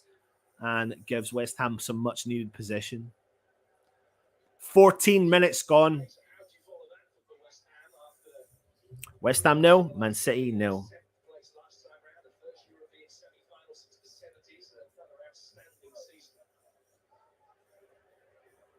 City are going for 3 titles in a row. The Hammers chasing their own hat-trick. They haven't had 3 successive top 8 finishes in their history. That adds a little bit of perspective, really, to what David Moyes have been able to achieve here. Jack Grealish now got the ball down the left-hand side. Switches play completely over the top, but Aaron Creswell reads the ball really well, collects it, finds Pablo Fornals, plays in Declan Rice deep in the West Ham half, plays the ball back to Ben Johnson, who is deputising in the middle of the park. Ben Johnson collects the ball again from Seagull. He goes long, up over the top. Oh, a great ball. Oh, he's offside. Lanzini was just offside. Free kick to Man City.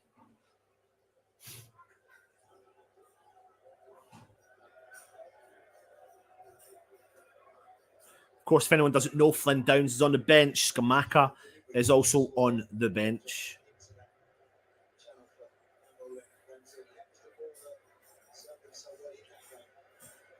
Man City now with the ball again back in their defence.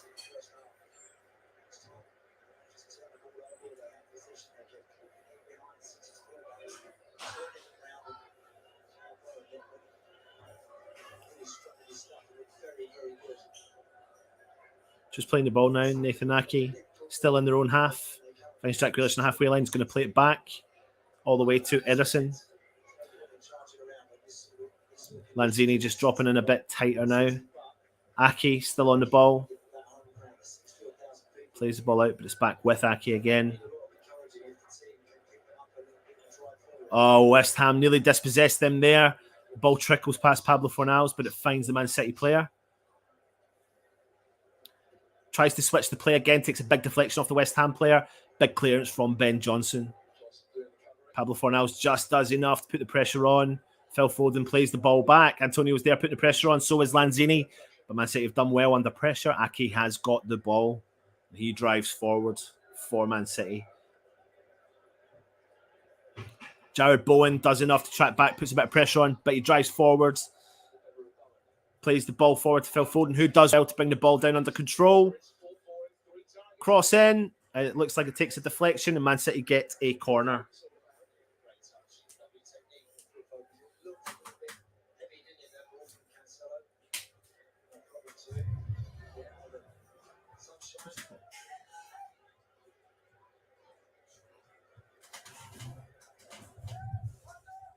Corner to Manchester City.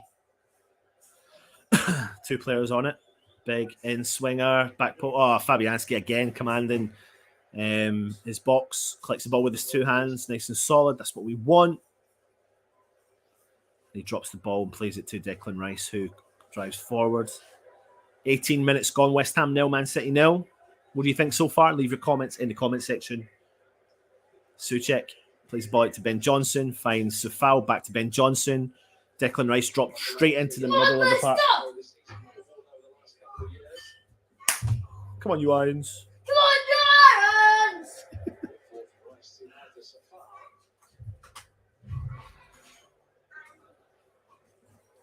It's like Cancelo.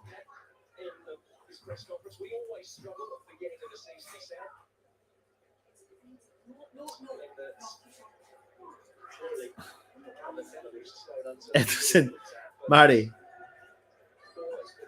Freddie, come here.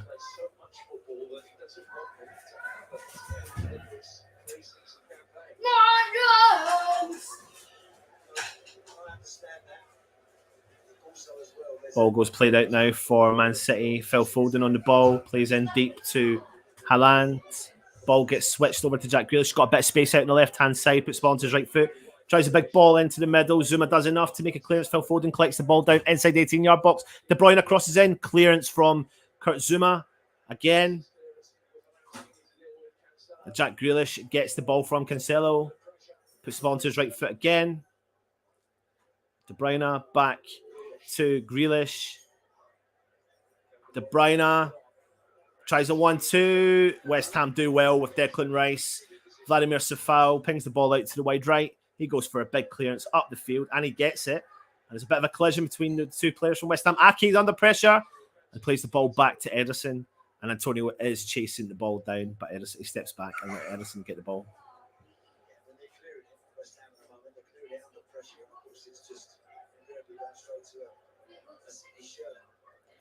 Cancelo for Man City just on the halfway line. West Ham have got players forward. Lanzini drives a bit forward there. Man City now in the centre circle. Plays it through. Haaland's dropped deep to collect the ball. Out wide now. It's not Phil Foden, sorry. De Bruyne again dropping deep to collect the ball. Cancelo driving through. Finds Phil Foden on the edge of the box. Over on the right-hand side. Crosses the ball in. Oh, just glances over the head of Haaland, who can't connect to that ball. Good ball in from Phil Foden. But West Ham just napping a little bit there on the wide left-hand side. Oh, just skips over Haaland's head. If he did put any form of connection on that, that probably would have found the back of the net. Actually, I'm really surprised he didn't connect with that. How did he not connect with that?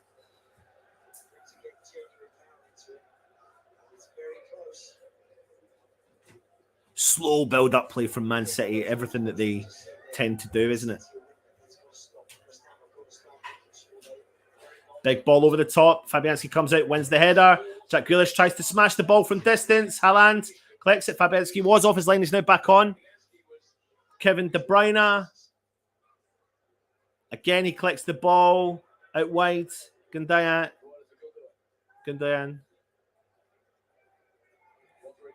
Rodri goes wide, switches play. Kevin De Bruyne. Big ball in over the top. Fabianski comes out with a big punch. Great defensive goalkeeping there. I don't know if there's been a collision, but Fabianski is still down. Got to give Fabianski a lot of credit so far. He's doing well.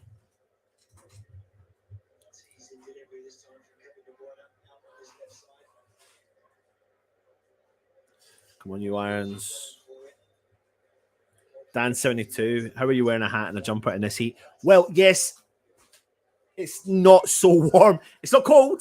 It's just not so warm up here today. Yes, do remember I live in Scotland. Absolutely. What time do we think Scamacca will come on?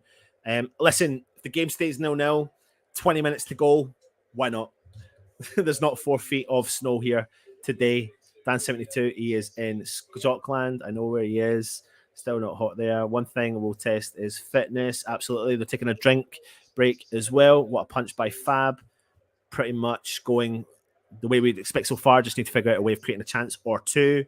Absolutely no fear in him as well. Absolutely. Keep your comments coming in as well. Taking a drinks break now for West Ham.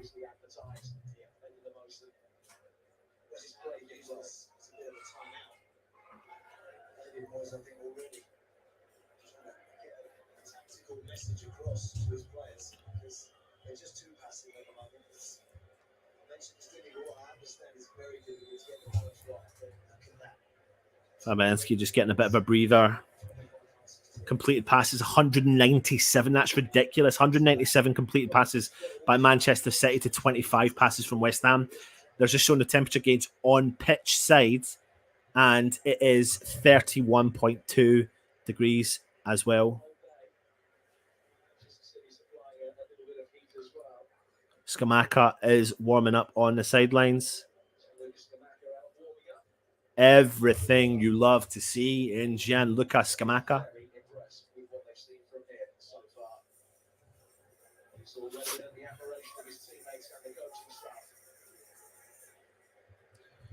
Fabianski doesn't look comfortable.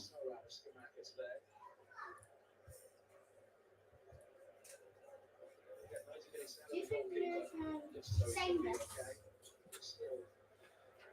Like a football player, signature or your signature? You do yours or football first? Can I do you? Fabianski's just getting the breather. Your signature? Freddie's walking around the house getting signatures from the family. Hi! Come on, you Irons. Come on, New Orleans! Okay, that's your signature. Okay. Good. Just waiting for the timer to catch up. It's gone for a throw in to Manchester City. Fabianski's all right now, shaking off whatever collision that was.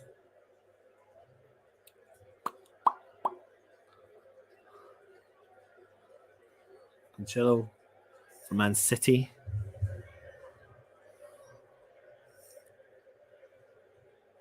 Ake.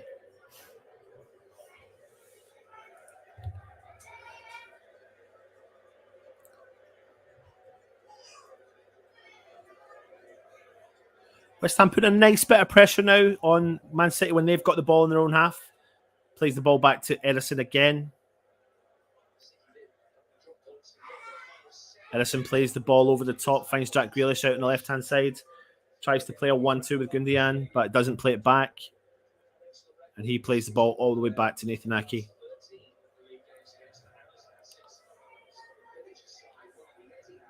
The thing you can see here is because Man City are playing really far up the park, you can see Jared Bowen's pace outpacing any of their defence. So it seems to be that we're doing this, let them play, try and get them on the counter, and let the likes of Antonio and Bowen work hard to try and beat the last man, which is what obviously happened at London Stadium last season when we drew with them 2 each. Gundogan driving forward, finds Cancelo in the middle of the park.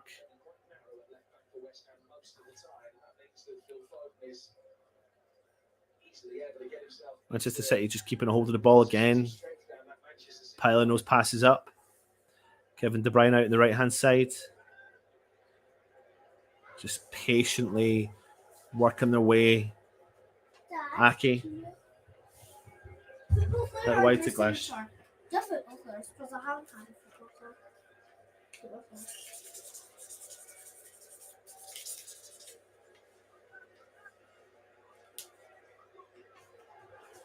Jack Grealish. Who's football players that guys? Me? Oh, Gundogan's got to find it. He's broke the offside trap.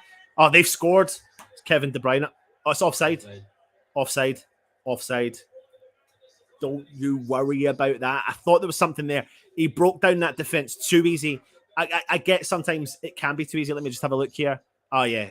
Oh, he's a 3 yards offside from Gundogan, who cuts the ball back to Kevin De Bruyne, who shoots the ball into the back of the net, but it was offside flag. So, as expected, no goal. £12 for a drink. Bloody hell. It's ridiculous. There's Fabianski. I don't think Fabianski's all right. He's coming off. Yeah. Areola is coming on to make his... This could be it now. This could be it.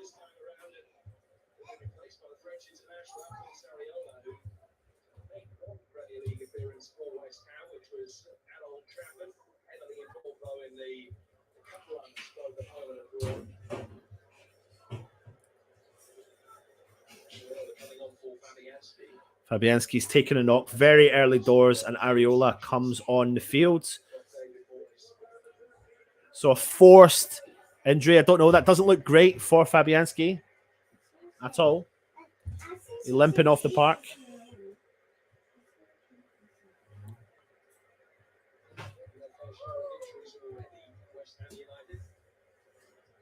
Oh, he's limping away.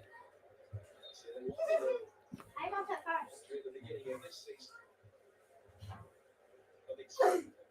Because of shortage of numbers, actually, and the substitute goalkeepers today on bench. Areola now on the park. Darren Randolph finds himself as West Ham's current number 2.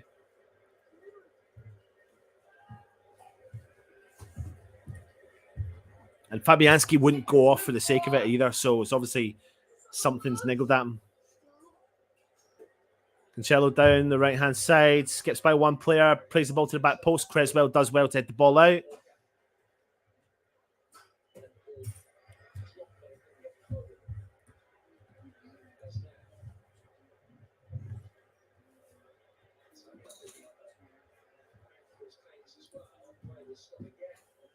Another stoppage of play because is that Zuma has gone down, holding onto his knee. Which, oh no, it's Antonio, sorry, gone down, dropping onto his knee. Which isn't good. Calling on the medics.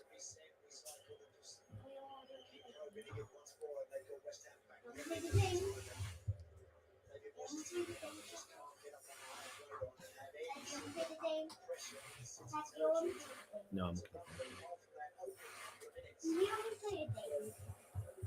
just checking on Antonio, who's gone down.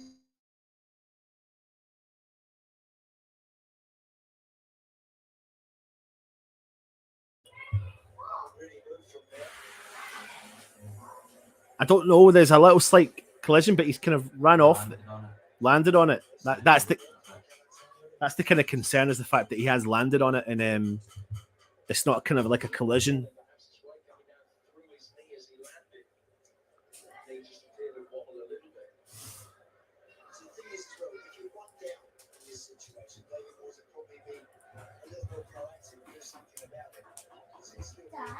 Yep. How do you spell your name?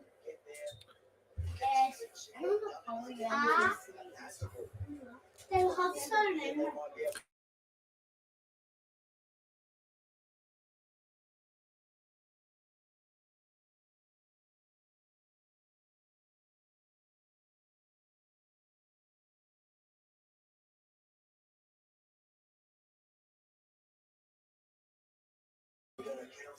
Now Jack Grealish has got the ball. Cancelo now is centre. Jared Bowen's not had much of the game time at all today. Yet. Antonio's on the park. He looks a bit not great. He's wobbly. He's looks a bit rough and ready.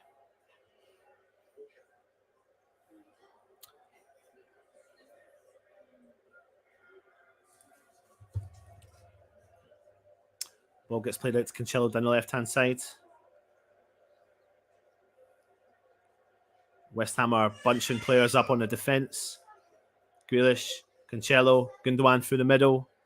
Players are making runs.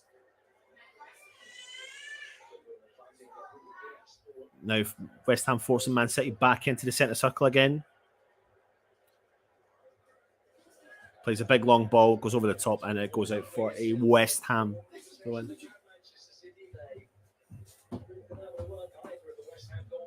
Mark Noble is in the building. I wonder what he's going through. Fab is off, absolutely. Get yourself a membership to the Supporters Club app, bloody. Afternoon, thanks for being there. No worries. We don't need this. Let me have a look at Antonio. Is he hobbling? I'm trying to keep an eye on him. He's dropped deeper now out on the left-hand side. It doesn't look in good nick. Big ball going through the top. Areola comes out to collect. Does well. Remember, there's 5 subs as well, so that won't have really a huge impact on West Ham's substitutions. But there you go. Areola is now West Ham goalkeeper.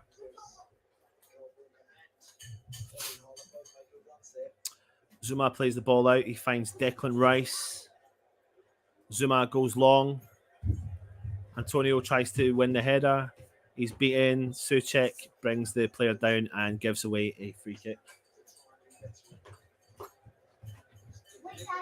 Man City throw in. Now they're playing the ball. Nathan Ake. Jack Grealish. Back to Nathan Ake. Interesting game.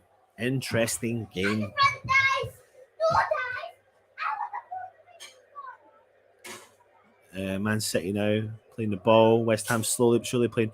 It's now a bit of a switch of. Looks like a bit of a switch of formation. Antonio is now playing out on the left, and Pablo Fornals is playing through the centre.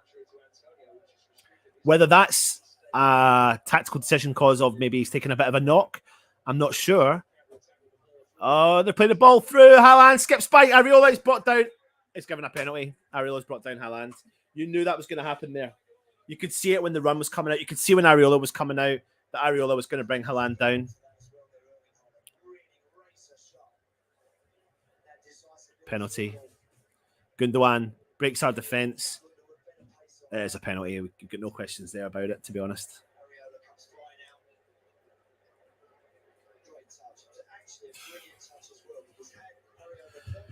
Penalty to Manchester City in the 34th minute. Areola bringing Haaland down. Come on, Areola. Come on, son. Do us one. Do us one. Haaland.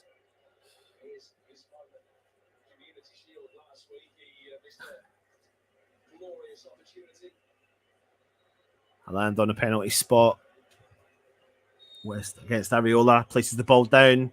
Come on, West Ham. Come on, West Ham. Come on, Areola. He scores 1-0 Man City.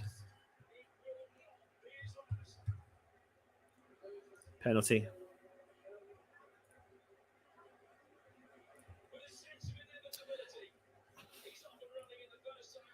It's kind of like it's dangerous because we've kind of rode our luck, you could say, and just a simple foul, and that changes the full dynamics of the game, doesn't it? Really, because now we need to do something.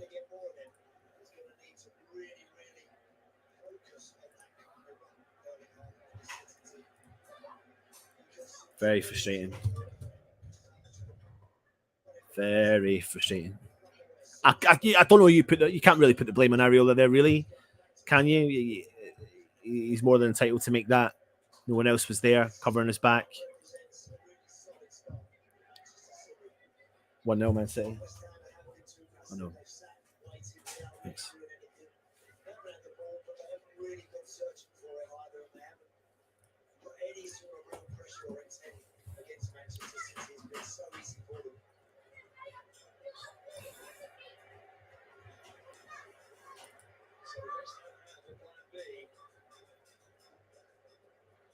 Be intrigued now to see how West Ham react to this.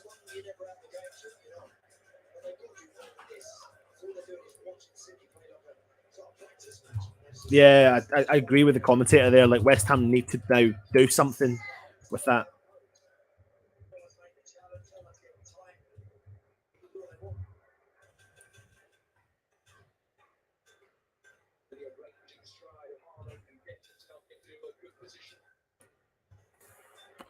West Ham cleared the ball. Player's gone down. I don't know. Is he giving a foul to them? Damn. Now we've had it. He won't miss his chance, and he didn't. Come on, you Irons. Plenty of time. Don't panic. Still got ages left. Absolutely. Jonathan Wood, come on, you Irons. He had to go all in. He could stop it. It was either a goal or a pin. Yeah. Agree with you, Dan. 100%. You need to react hard to keep on top of them. Yep. Agree with that as well. Free kick to Man City in a dangerous area.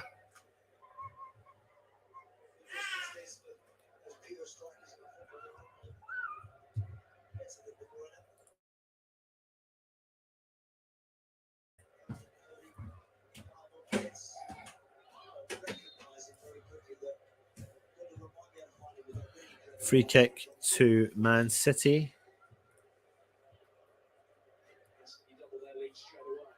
And it hits it into the wall. That will do.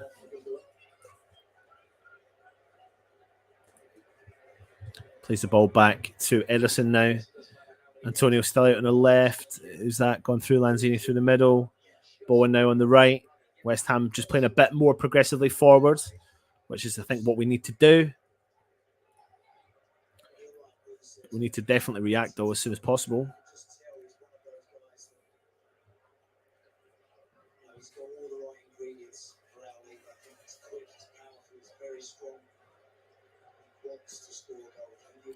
Gundogan down the left-hand side. He switches play completely. Foden skips by one player. Foden chips into the middle of the box.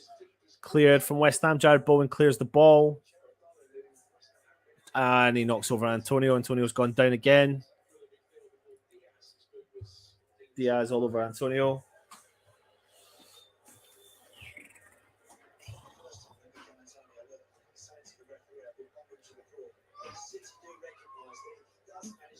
The only way I can describe this game so far is maybe we're playing into the hands of Man City. They want possession. They want slow build-up play. Take their time, patience, and attack when they get a chance. Fair play to Haaland. He made a very good run. Good ball through to Haaland. Gave Areola no choice. West Ham played a long ball. Bit of a wasted ball there. But we now need to do something because obviously we're 1-0 down. We can't sit back now anymore. We need to...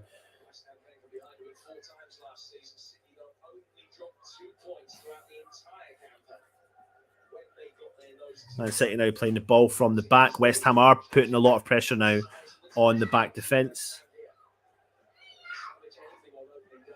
Jack Grealish driving forward. He turns on Sofao. Sofao does get back in enough time. He does enough. Does take a hit the ball, but Cancelo's still got the ball. He's on the edge of the box.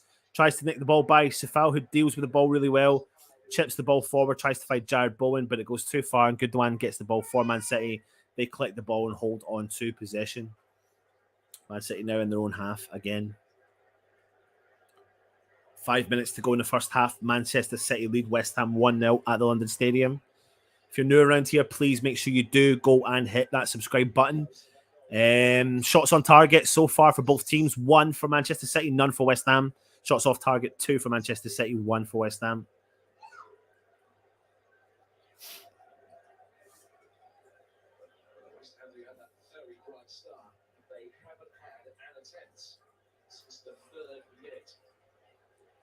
Ake.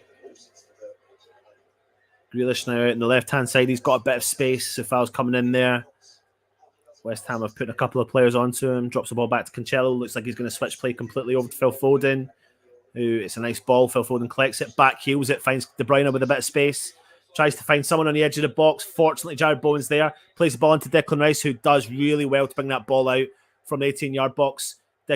Antonio's got 3 Man City players on him, and they've taken the ball off him. No problem at all. And now Manchester City driving through the middle. Cancelo skips over, tries to shoot from distance. Areola lets it go wide. 42 minutes gone. Man City lead West Ham 1-0 thanks to a Haaland penalty. Just looking back at the replay here. Good run. He skips by Declan Rice and Ben Johnson. He gets the ball past Areola. Areola has no choice but to go for it, as Dan said in the chat. And pulls down Haaland, and it's a penalty.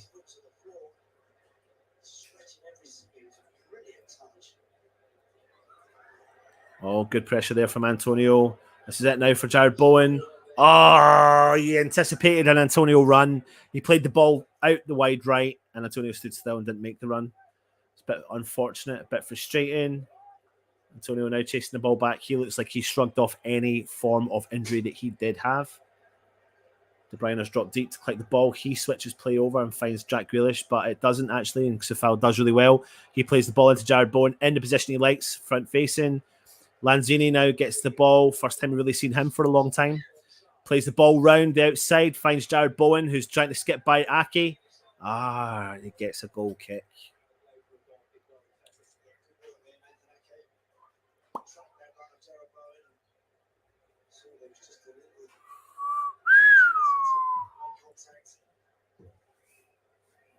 Couple of minutes away from half-time.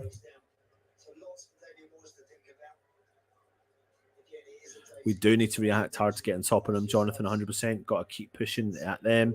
Dan says City have played this safe, boring, and that goal has given them a boost. We need to make a change. Maybe Lanzini off for strikers, so City have more to do than just camp Antonio. James Bong's in the house talking to Ailsey. Garth, we need to possess the ball more and start City with an opportunity. Come on, Antonio. Mr. Bong, you're all in the house to each other. West Ham have now got the ball down the left-hand side. Plays a nice ball through to Antonio on the edge of the box. Takes a big, hard touch and finds the Man City defender who cleared it. Sofao collects the ball. And this is the first time now that we're building up from the back. Areola's got the ball, plays it neatly to Ben Johnson. There's space there. Declan Rice drops deep. Man City now putting a bit of pressure on Ben Johnson, who's going to go long. Not short, but it's nearly a good ball through to find Antonio, but they've dealt with that well in defence. Jack Grealish has got the ball down the left-hand side.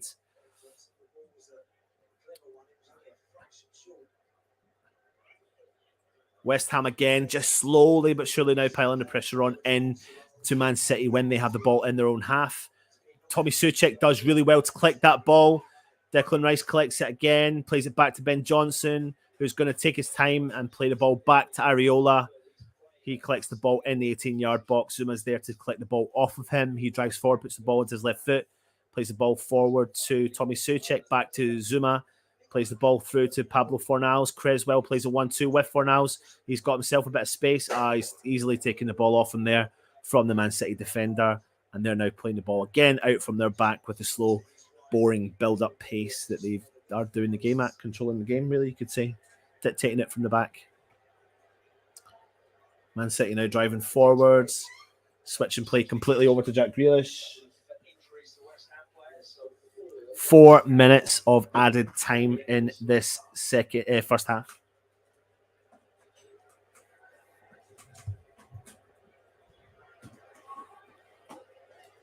Big ball over the top, finds Jack Grealish. He tries to chip the ball forward, takes the deflection off Safal. Tommy Soucek comes back, wins it, plays the ball straight back to the Man City player who chips the ball forward, finds Jack Grealish, touches it on his chest. He's facing the wrong way. Gundogan playing a kind of triangle ball between each other. Man City happy just to sit in possession. Ake now with the ball. Gundogan. Ake.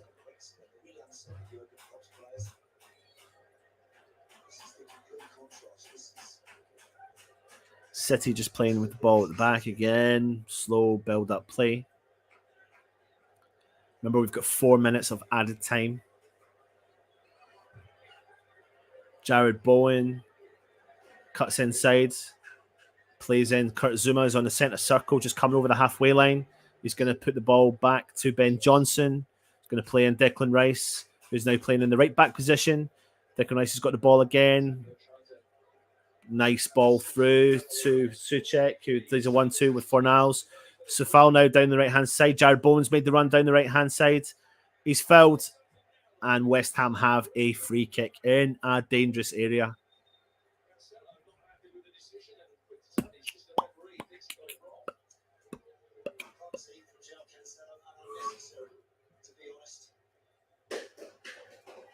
Good opportunity now for West Ham, especially just before the half-time whistle.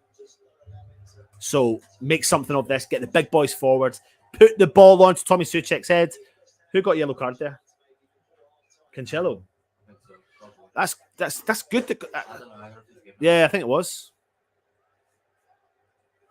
Yeah, Cancelo got a yellow card there. I mean, he's quite a nippy player as well, so that's not bad. It can maybe calm him down a little bit. Anyway, a free kick in a dangerous area out on the right-hand side near the byline, about 12 yards out.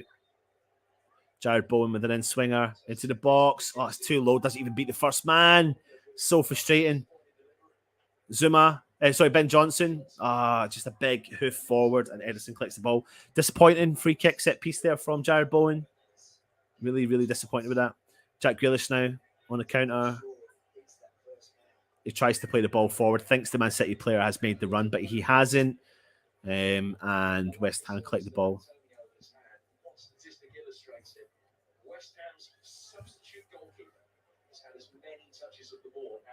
That's a crazy stat they're just reading out there, that West Ham's substitute goalkeeper, Areola, has had more touches of the ball than what Antonio has in this game. So it shows you that he needs an extra outlet of support up there. Antonio collects the ball but gives it away into a dangerous area now. Haaland's now at the right-hand side, puts the ball into his left foot, holds up the play just on the edge of the 18-yard box. They try a back heel. Soucek does enough, but they have found the player out on the right-hand side for Man City, who crosses the ball in. It's cleared from Tommy Soucek, a great defensive header from Tommy Soucek, and goes out for a throw-in for Manchester City.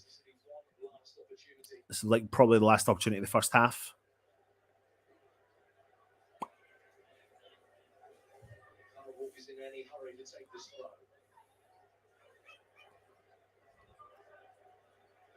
Kyle Walker plays it straight to Declan Rice.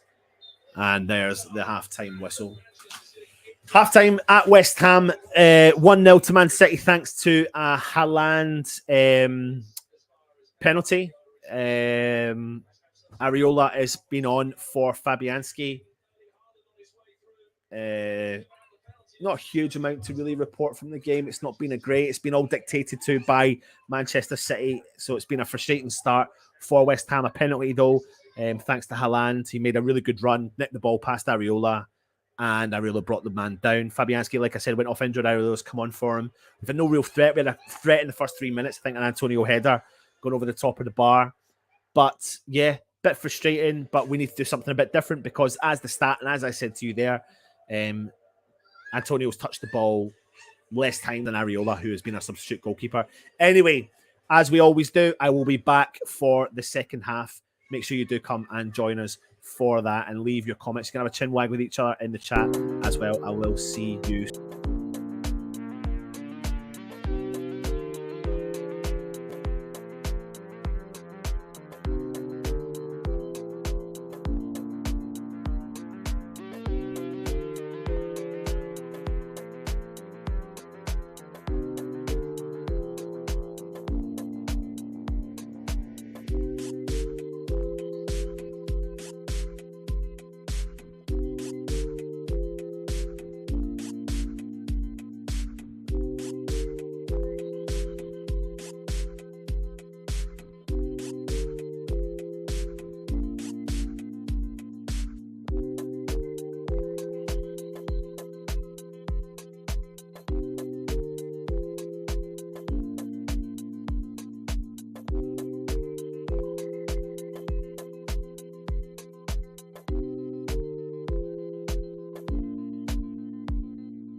Just like that, we are back for the second half. Keep your comments coming in. Loads of comments kicking about. Just waiting to see if West Ham are making any changes. I don't think they have. Mr. Mace is saying great tactics from the home team. Concede all the territory, concede all the possession, defund the edge of the box and hope for the best. What pathetic defeatist attitude.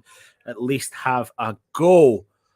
Still 45 minutes to go from Corniston. What's the keeper doing?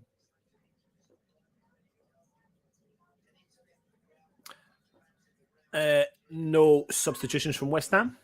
No substitution from Manchester City. Just been watching the first full half. West Ham haven't turned up. Lucky Man City are not 100%. Scamacca will sort it out from Jonathan Woods. Man City on the attack immediately as the game kicks off. Oh, the back post. Declan Rice does enough to get rid of that ball. Seagull pings the ball forward. Antonio collects it on the halfway line. Good strength there from Antonio. Unlucky from West Ham. It takes a deflection. The ball tries to go through from Pablo Fornals, but takes a deflection off of Tommy Soucek.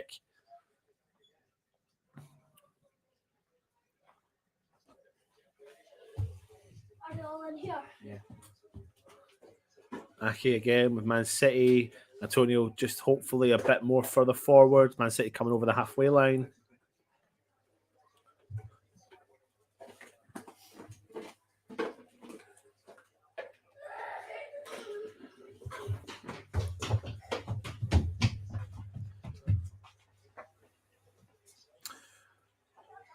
If you're joining me, 46 minutes gone. Ake's on the ball. Jared Bowen playing a bit further forward now. Edison.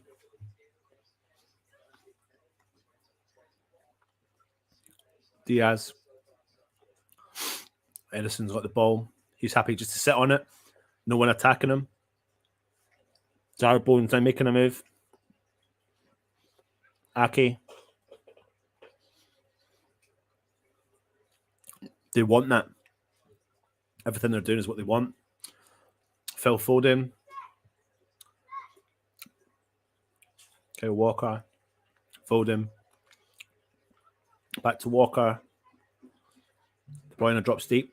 Plays a 1-2 with Walker. Out wide to Foden. Onto his left foot. Now onto his right foot. Plays the ball through to Kyle Walker out on the right-hand side. Oh. Big ball into the back post. Looks like it's going out, and it is going out for a goal kick to West Ham. No changes from either team. From the halfway point. English Ardy. Zuma playing like an old man, basically. MC is targeting our left side with Cressy and Fornals. Antonio's ball control and touch has been below par. Soucek is not so much better. We buy new players, start with the same old rubbish. It's only a friendly. If only. Moyes to give me too much respect to the greedy six teams. It's annoying. 1 point of the match. When I was playing up front, Antonio was on the left side. Yep, he was.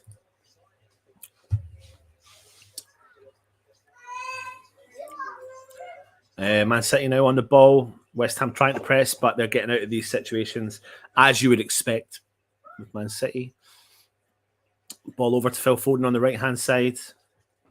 He plays a neat one into Kyle Walker, who's driving forward. On the halfway line again, Diaz, Ake. Ake on the halfway line. Gundogan drops in deep, collects the ball, plays the ball back. Out wide to Phil Foden. Lanzini's kind of on him.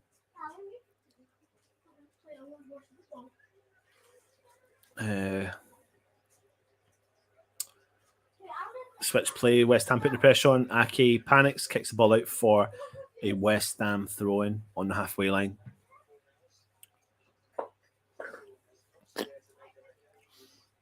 If the score stays the same, for me, you bring on Benny and Scamacca. Got nothing to lose at that point with 20 minutes to go.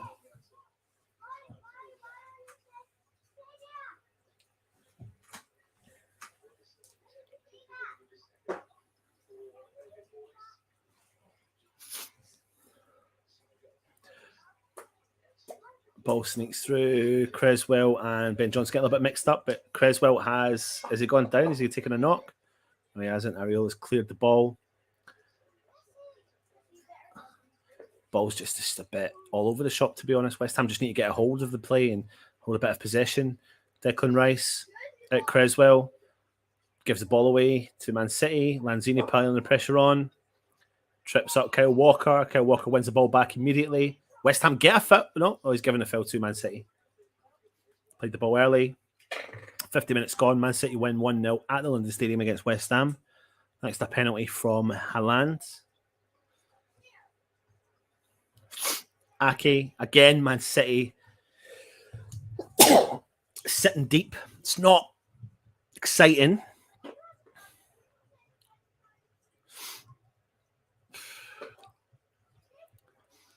Ake finds Haaland, who's dropped deep, plays a bit of a wild ball back, but there's no one there to add completed passes. You ready for this? Man City 422 to West Ham's 93. However, I reckon 400 of them have been in their own half.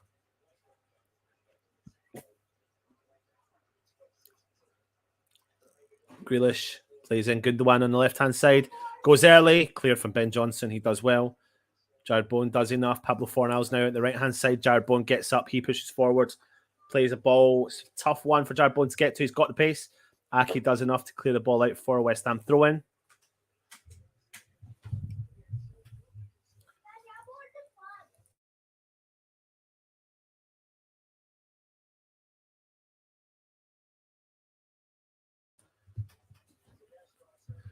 Zuma, Ben Johnson, Areola, Zuma, back to Areola. Man City putting the pressure on. Areola picks the ball out wide, far up the field. Fornals with a flick on. Jack Grealish comes back to collect the ball, plays the ball back to Ederson. Again.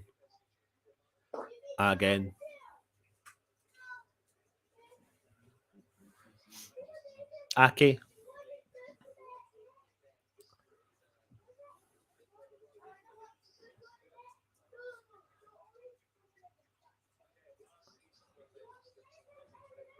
Ederson. Brings the ball long. Wide left. West Ham have done enough. But when City won it back again. Skips by Tommy Soucek, driving forward for Man City. Scamacca now has been called back from warming up down on the touchline.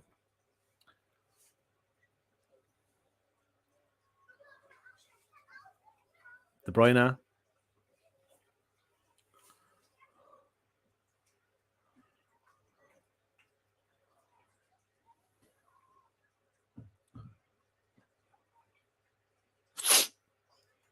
Man City now again.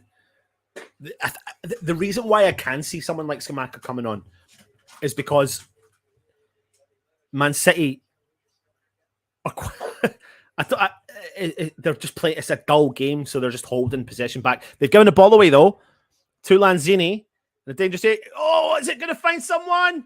Antonio drop deep. He finds Pablo Fornals on the right hand side. Tries to cross it in. On the edge of the box, Declan Rice. Oh, it's over the bar. I don't know who it was that gave it away. Was it Gundogan? Ederson. Oh, yeah, it was. Yeah, he didn't even look up. He played the ball. I think he thought, because West Ham have been sitting so deep. And fair play to Antonio. He's done really well holding his strength. Great play from Fornals. Oh, Deckers, man. Deckers could not keep that ball down at all. At all. It's just gone over the bar. But he was, 18? No, not even 16 yards out. And he tried to place the ball, and he's hit it well over the bar. Rare opportunity for West Ham. Very unfortunate. Seems to be now that West Ham are maybe catching them off guard by playing a little bit further forward. So when they play those, passes, oh God, he's kicked the ball over the top. Oh, Declan Rice has done well. Ball's been given away. Lanzini's come back. Declan Rice is winning the ball, but he has won the ball back. That is why you have got a captain. They called Declan Rice. Nice play there. Tommy Soucek back to Deckers. Plays the ball back to Zuma. Man City now piling the pressure on West Ham, and we get the ball in our own half. He's done well, though. Plays in Sofao down the right-hand side. Fornals drops deep, collects the ball, plays in Ben Johnson. Good little tiny spell from West Ham. Souček finds Ben Johnson. He switches play completely over to Creswell on the chest, driving forward. Best bit of play from West Ham. He goes big and hard, and Ederson spells it and then collects it again. Bit disappointing with that pass, but a nice little neat spell of play by West Ham there. More of that will do. Scamacca is coming on, by the way, just to let you all know. It looks like it's a double substitution, but Scamacca is about to come on the field for West Ham. Lanzini, there's a bit of space over left. Lanzini goes for distance. Declan Rice, good spell again of play from West Ham. Declan Rice plays a nice ball through to Aaron Creswell. That's a tough one. Man City player is going to beat Creswell to that because he's got the pace any day of the week. Haaland's dropped deep. He's collected the ball over the right-hand side. He's found the player through the middle. Gundogan, Tommy Souček has done enough, but Haaland's collected the ball again. Now it is a counter, and Haaland is one-on-one with Ben Johnson. Gundogan tries to play the ball through to him, but West Ham have done well to defend that. It's a little bit end-to-end just now. It's not bad. A decent spell for West Ham. Let's just see who is coming off. Scamacca's definitely coming on. The ball over the top! Oh, I thought I was going to find Jared Bowen. Ederson clears the ball out for a West Ham throw-in. Here we go for the substitutions. Benrahma and Scamacca, as predicted. Antonio.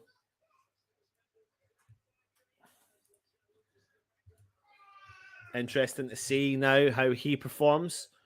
And I think that's a good decision to bring Benrahma on with him because he'll fire the ball in. But great to see Scamacca on the board there coming into the team.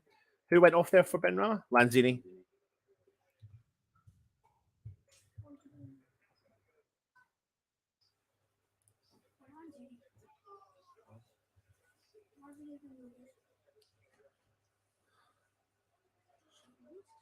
Now it'll be interesting to see how Scamacca performs for West Ham. Obviously, loads of pressure on him coming into the Premier League and starting this game. Coming off the bench.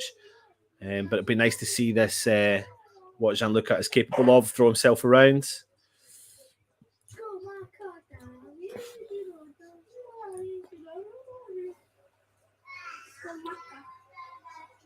Possession in the last 5. West Ham have closed that gap. 43% possession to Man City's 57. I think before that, it was a lot more in favour of Manchester City.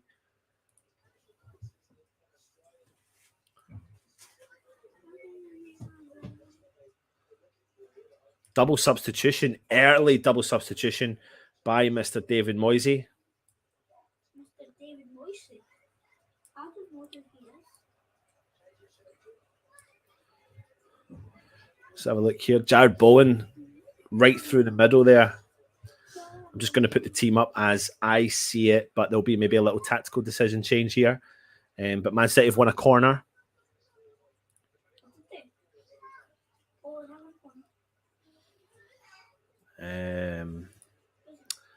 Ben Johnson clicked the ball out there. If in doubt, punt it out.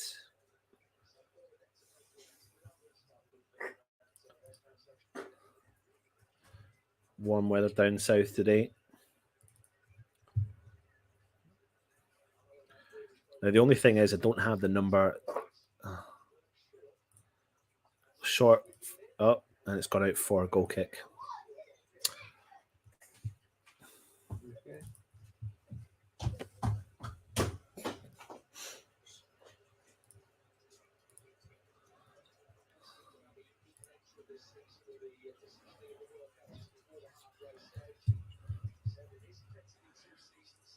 Man City now driving the ball forwards. Good tackle there from Creswell. And again from Declan Rice. Souček. Ben Johnson plays the ball up top. He finds Benrahma on the edge. Kicks the ball out for a goal. Free throw in to Man City.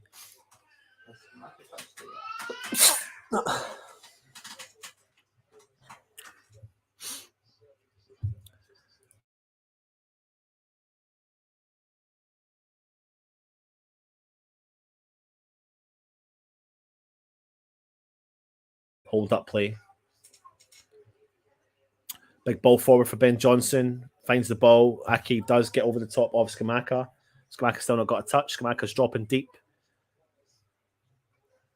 And Man City now driving forward through the middle, out wide. Gundogan. Oh, sorry, I know there's loads of comments. I'm just trying my best to get through everything here.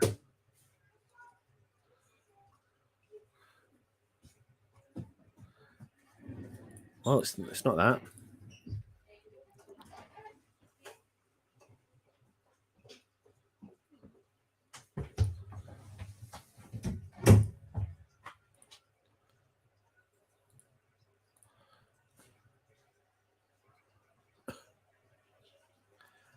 Man City on the ball. Cancelo.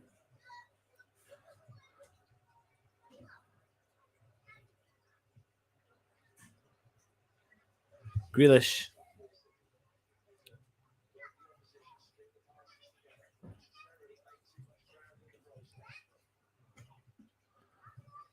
Scamacca closing the man down. Pulls the player down. Gives away a routine foul. Free kick to Man City in the centre circle.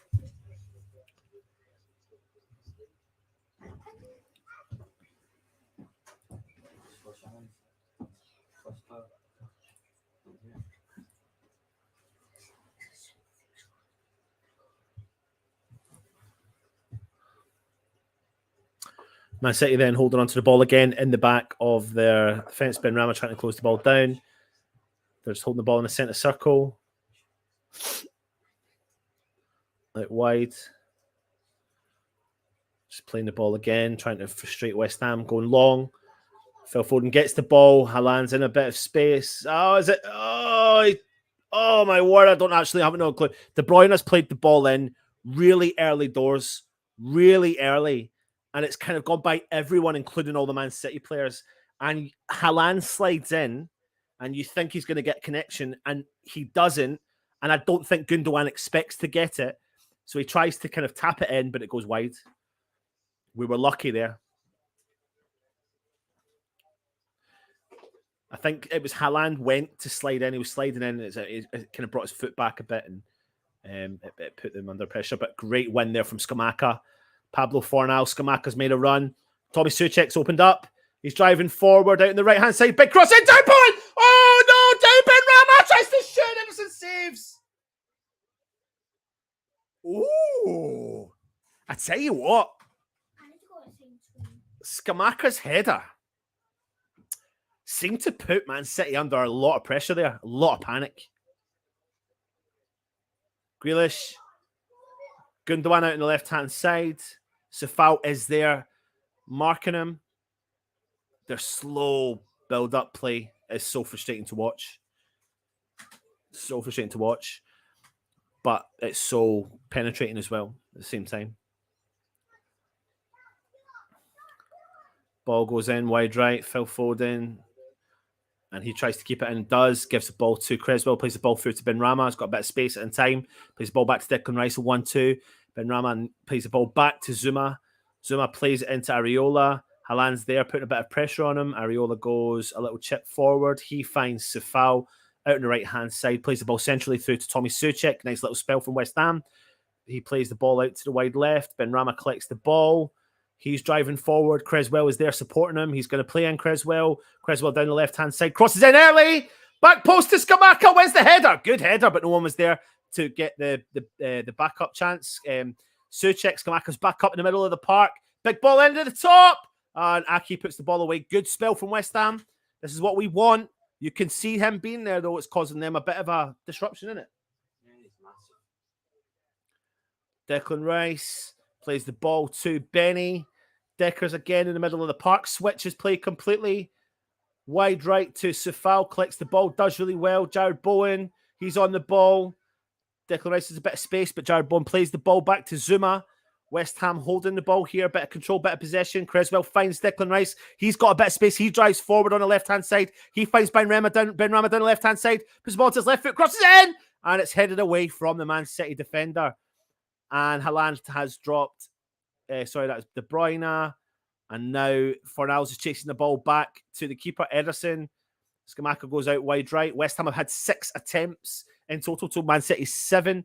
1 on target to Man City's 1. But it shows you, though, the change of dynamics has definitely changed this game. Let's just hope now Man City now are on the counter. Plays a ball through. Haaland's broken the defence. He's 1-on-1 with Areola and he scores just like that. It was an absolutely phenomenal run from Haaland, and that's so frustrating. But I don't know how else you can defend that. I really don't know. Like, I don't know what to say. It's fucking, oh man. It's the run. It's the run. It's the frustrating play. It's how they frustrate West Ham, and it's the run that's what's absolutely thrown us. And when you put Haaland 1-on-1 with the keeper, you never can doubt him in that position. From a nice, decent spell from West Ham to a goal for Man City on the counter, they've got everything in their cupboards. Everything. Absolutely everything.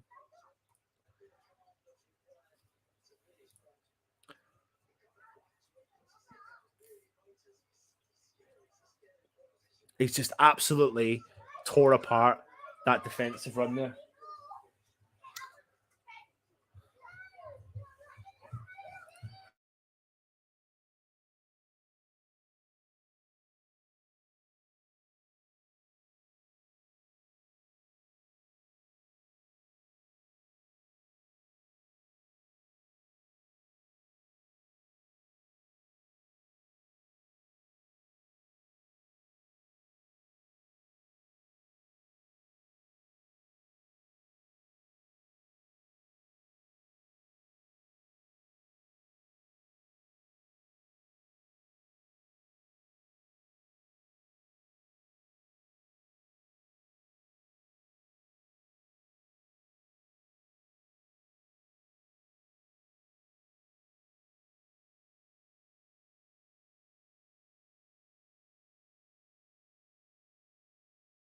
A drinks break. You're never going to... Old school centre forward. He makes a diagonal run. West Ham defence don't know what to deal with him. And that is it. He's broke the defence. No problem at all. And 1-on-1 with Areola. Slots the ball past Areola. 2-0 Man City.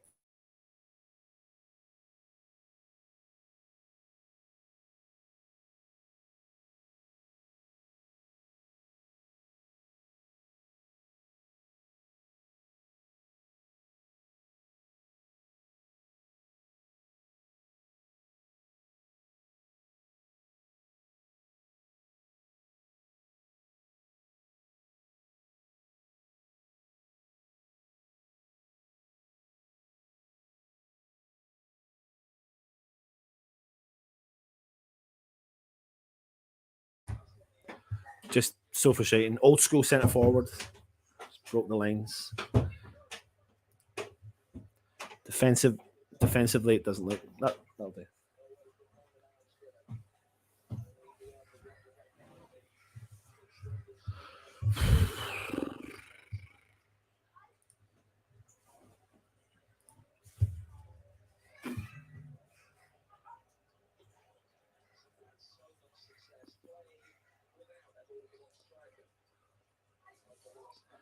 Tough gig, innit? When you play a team like Man City in the first game. It's tough to get the momentum. 20 minutes to go. It's going to be a long 20 minutes unless we do something soon.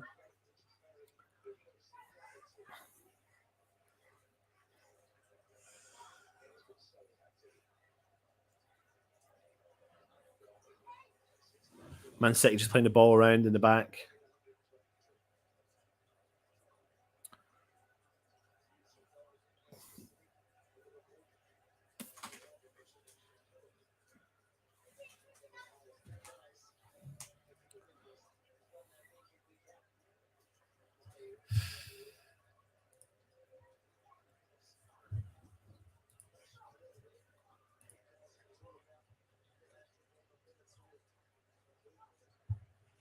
Man City now just playing the ball through the middle of the park, keeping all the possession.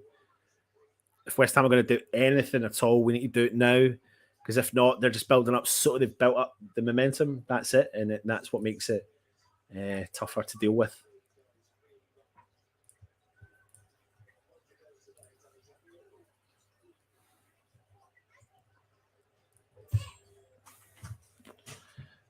Man City now just keeping a hold of the ball.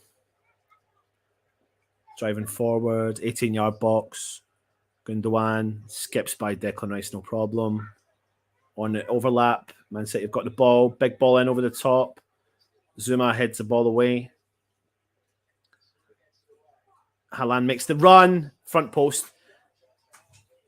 No, just simply, you watch Haaland, and he does, if you talk to anyone who watches the 1970s, 1980s football, he is your old school centre forward. He makes the early runs. He's like David Cross style of footballer. Like, he makes the diagonal runs. He anticipates the pass. He says to the midfielder, do your job. I'll make the runs. I'll be at the end of the ball. Fascinating to watch.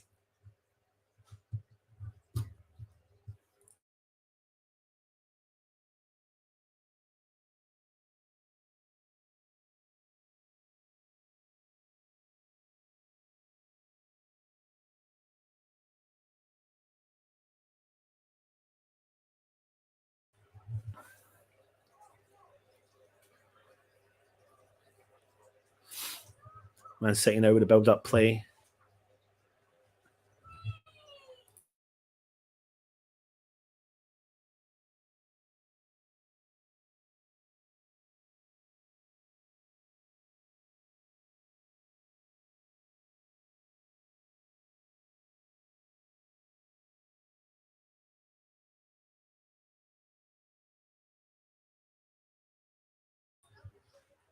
It's interesting. I'm sitting here with my nephew, actually, who plays football. And he's a big lad, and I'm just kind of dissecting the game and saying that if you watch Haaland, it's a tough player to mark because his diagonal runs, there's not many players that constantly do it with such aggression, and to man mark, that's tough. To defend against, that's tough. I used to like playing against guys like that because for me it'd be all about strength, but obviously when you play in the Premier League, it's different. You can't foul players left, right, and centre. But you just watch him when he's on the ball. Diagonal runs, run, anticipation. West Ham on the attack down the right hand side. Fornals switches play completely to Creswell out on the left hand side. Benny, Deckers, Ben Johnson, Souček, Seagull goes up over the top. Finds Scamacca's running. Oh my word! Was he onside, offside? Oh, it was offside. I thought he broke the offside trap. The ball got switched in. Scamacca beat the defender. Oh, he is offside. He is a yard offside. But I mean, what a header and what a save as well.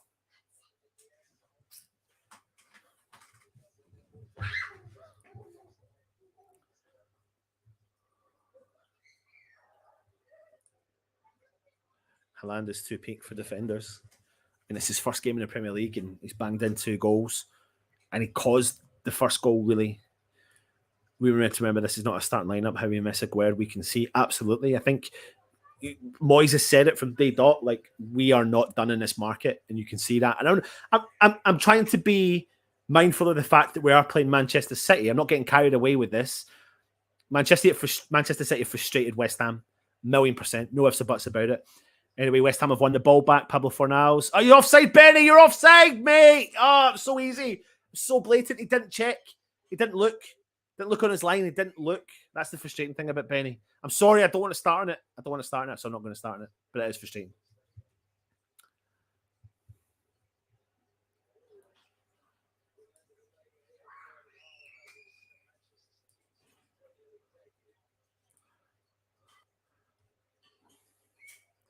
Come on, guys. Show some guts. Rice is so frustrated. I don't see how we win next week. I do. Zuma playing like he's dragging a leg. Looks uncomfortable. Is he Matchday 1 September, the first deadline for transfers? Let's hope it is, and I think we will. Aki. Gundogan. Oh! Player's gone down and kind of trampled all over Bowen in doing so. And Bowen is holding his right leg. Bowen does not look comfortable. It's on his right leg. Was it Grealish that went over him? So foul. Yes, kind of like an. Hopefully, you'll get up and be okay from that.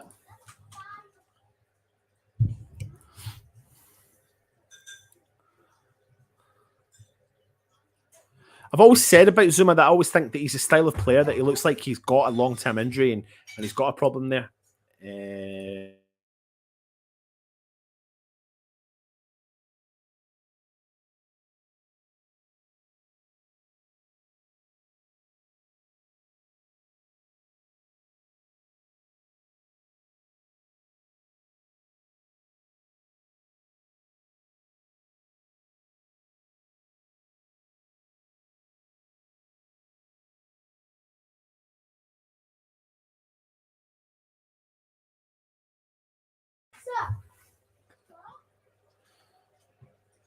Man City now on the attack, 15 minutes to go, 2-0. They lead. Haaland's broke the defender again, tries the shot. Look at the... Man City have given the ball straight to West Ham. Jared Bowen, who's back from his injury, but he's lost the ball. Gundogan now travelling. Haaland on the edge of the box. Finds Grealish on the edge of the box out on the left-hand side. Gundogan now has got the ball, tries to skip by the player. He's still got it, crosses it in, finds Creswell. He chips the ball away, no problem at all. Benrahma now tries to skip by the one player, but he was never getting anywhere near that. Man City about to make a double substitution.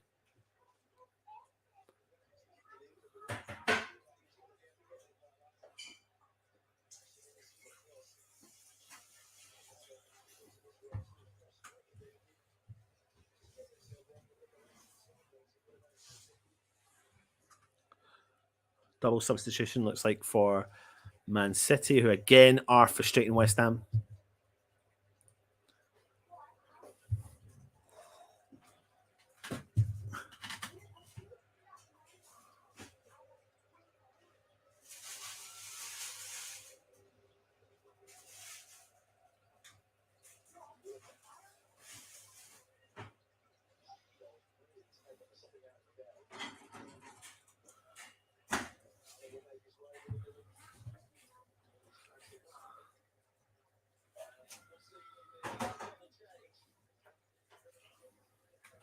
Double change for Manchester City.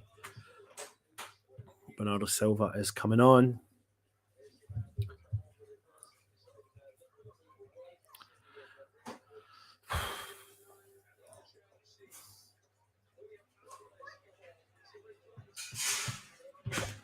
Haaland is coming off. Premier League debut, he gets 2 goals. I'm not going to lie to you, I'm delighted he is coming off. However, in replacement for him is a South American, supposedly wonder kid,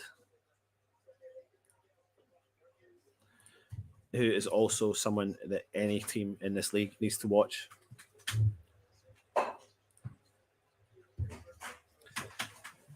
Is it Alvarez? Is that who that is? Alvarez.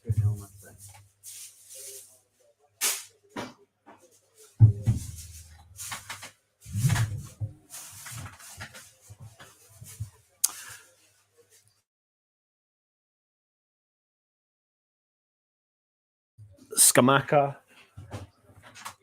Oh, it's unfortunate.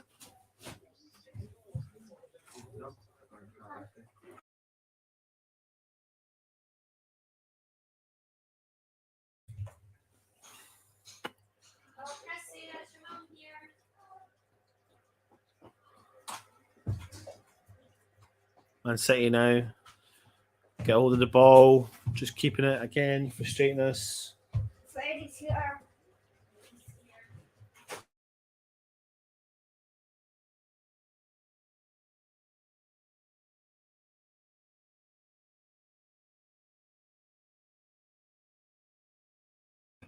Zuma plays the ball back to Areola. Areola plays the ball long. Man City win the ball, play the ball in wide. Grealish on the edge of the box.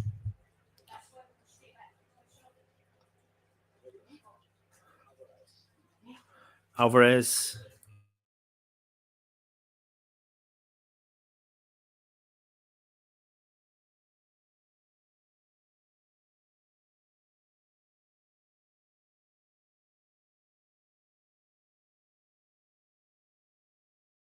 Oh,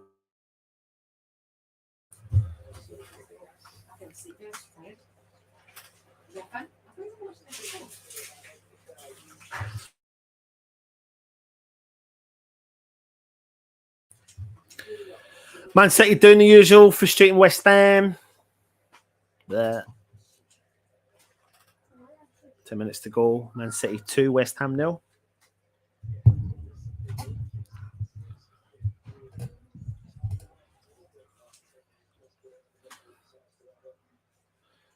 Ten minutes to go. I mean, listen, if we can manage a goal somehow, then it would pile the pressure onto Man City. It's a tough ask, but it's doable. It's doable. So I'm not going to give up hope yet. Positives, though. Can I find a positive? Yeah. I have been impressed with Scamacca. Not going to lie.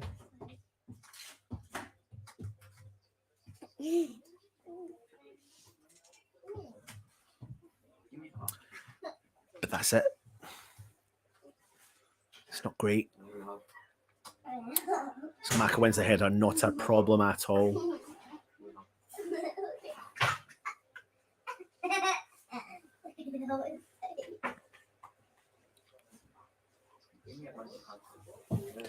I see this week without panic. What we need more defenders, left back, centre half.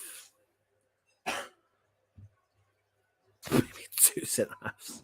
It's ridiculous to be even that decision. Scamacca has come on to the end of a. Oh, he skips by Aki, uses his strength, but I don't know who that was that won it back. Cancelo won the ball off Scamacca. Declan Rice wins the ball back. Great win back. Scamacca's on the ball. He's inviting the players in using his strength. Pings the ball back to Ben Johnson in the centre circle. Centre circle driving forwards. Finds the ball through to Jared Bowen, who finds Sefala on the right-hand side. Tries to cross in early and gets a throw in. Now, this is where we need to do something. There's been spells. Not many, but some spells in this game. It's just about trying to put those spells and make them extend longer. Deckers gets the ball. He switches play over to Aaron Creswell. Then the left-hand side. Ben Rama now on the left-hand side. He's going one-on-one with the player. Switches the ball into his right foot. Tries an early pass. It looked like it was going to the keeper, but the interception from Man City player. Now Man City are on the counter. Silva finds Grealish in the centre of the park. Silva makes the run down the left-hand side. Plays the ball back again. Like, if there's nothing forward, they stop playing the ball back. And it's funny, when West Ham fans see that, we boo. But sometimes it's the most simple of football. That's exactly what it is.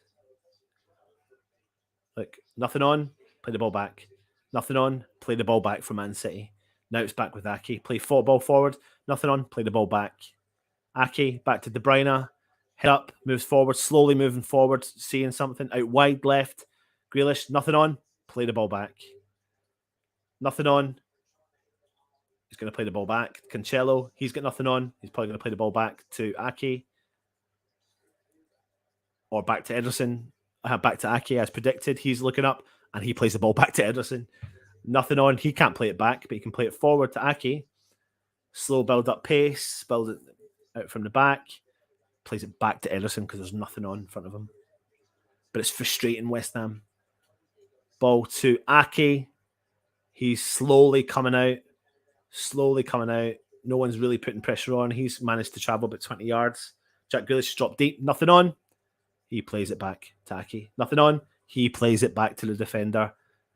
Now they switch play over to the right-hand side. Try it again with Ruben Diaz. Nothing on. Plays it back to Ederson. Ederson forwards. Kyle Walker getting a bit mixed up there. Nothing on. He plays it back to Diaz. Diaz goes forward. This has been their game the whole game. I don't know why I've not commentated like this, but it's so bloody true. But now look, bang. Halfway line, something's on. They drive forwards. De Bruyne. Declan Rice. What an unbelievable tackle. Honestly, it's a bloody great tackle. We need to do something with this. Jared Bowen. They've got two men on Jared Bowen. They've slid in and given West Ham a throw-in. Declan Rice just stretching out something there. A bit of cramp. It's a great tackle from Declan Rice. Switches play completely. Ben Rama now on the left-hand side. He's got some space. It's an awful cross. Really is.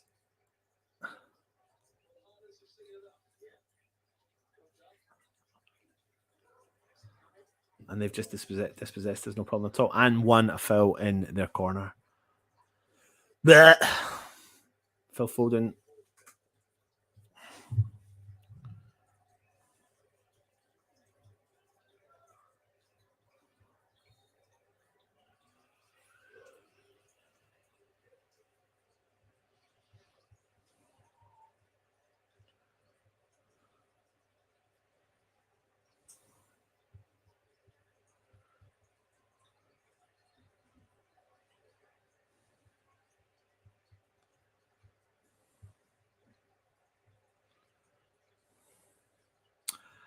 Guardiola's going to chuck on one of the young lads. Palmer. 4 Man City with 5 minutes to go. Man City again. Oh, he skips by Pablo Fornals. Not an ounce of problem there. Bit of space opened up on the left-hand side. Silva crosses the ball into the middle. Creswell pings the ball out.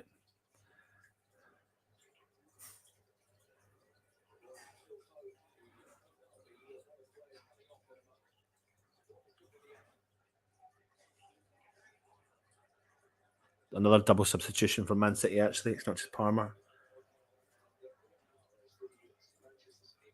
Mahrez looks like he's coming on. Man City just frustrating West Ham again. Kyle Walker, Cancelo, Silva. Cancelo. Grealish. Let's have a look now. Nothing on. Pass the ball back. Let's have a look now. Silva. Nothing on. Switch play. Drive forwards. Foden. Move more centrally. Switches play over. Finds Jack Grealish with a bit of space and time on the ball. Plays in good one. Silva. I don't know how he's broken the defensive lines there, but he has. Corner to Man City. Double substitution coming for Man City.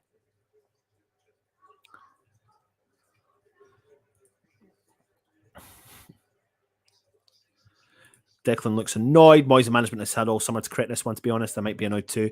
Chase a bitch by limit all summer as drama caused delay in the transfers. I'm not concerned. It's not a great start, but as someone said earlier on, this is not going to be our starting 11, and we are up against the reigning champions as well. It's a triple substitution for Manchester City. You're going to see Calvin Phillips, Mahrez, and Palmer coming on match day 1. I know we need to do something. I know. Richard is saying Man City as usual, killing the game when ahead. Crosshammer, we need Scamacca starting games from next week, hopefully. Sheena, Scamacca ain't playing too bad. It's still early days for him. Cornet on the left, and we should be a different team. Definitely think so. Cornet definitely is the answer, and a left back. Fremer saying, let's be honest, the City game was a blessing in disguise.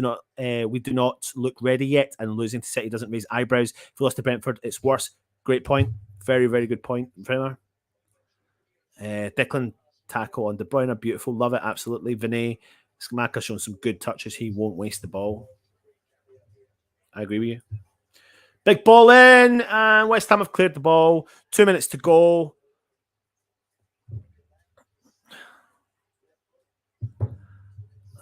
Nothing on. Play the ball back. Cancelo.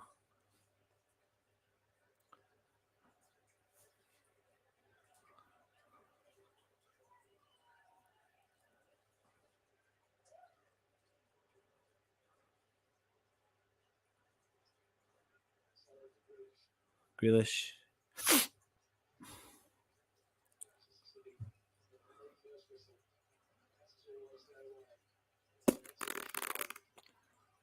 It has felt like an exhibition game. It really has.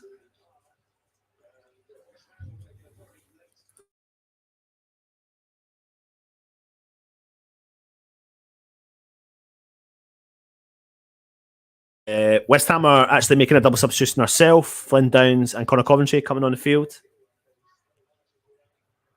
I think, is that Connor Coventry's debut in the Premier League? Albeit, against Man City with I don't know how many minutes injury time to go. Calvin Phillips tries to find the player in the gaps. Jack Grealish wins the ball. Plays the ball through to Silva. Plays the ball back to Calvin Phillips, who gives it away. Scamacca does enough. He does well. Pablo Fornals. Declan Rice. Go on, Deckers. Do something, mate. Come on. Go on, son. Big ball through. Oh, he's done well. Cancelo has done well. There we go. Just let this run off now. 3 minutes injury time. That's if the two subs can come on in time. I don't know if they can. Declan Rice is trying to challenge. Big block from Zuma. Right off his face. Corner. Two-Man City, we will see now the double substitution for West Ham, giving Connor Coventry and Flynn Downs their debuts for West Ham.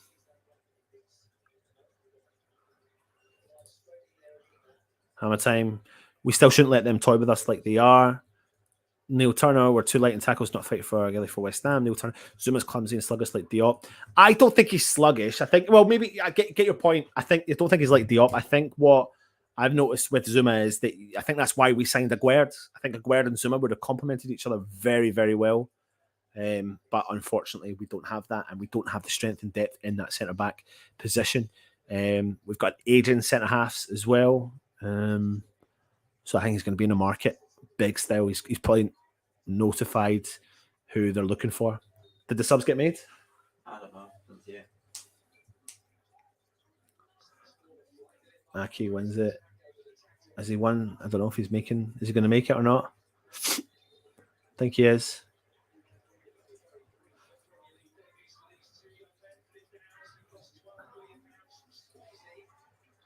Jared Bowen coming off.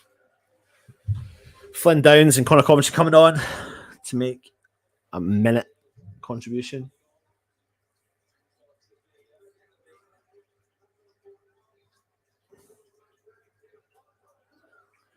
When I see Zuma running, he just looks so he does look sluggish. You're right, he does.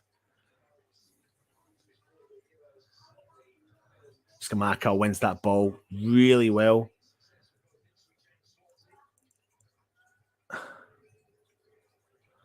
Zuma clears the ball, finds Benny.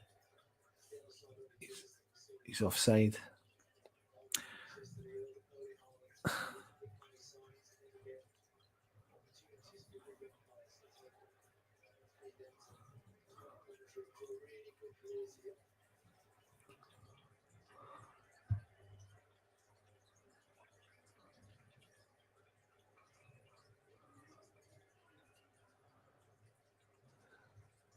Man City again, just toying with us. 15 seconds to go. It's a little bit embarrassing. I don't know, is it a bit embarrassing with those two subs at the end? It's nice for the lads, but maybe not in a game like this.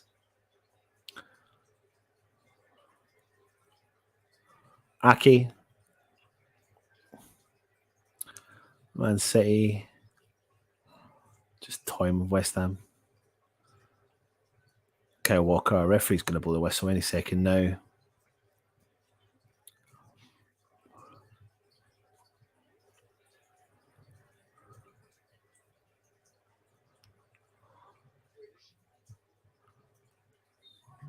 There you go.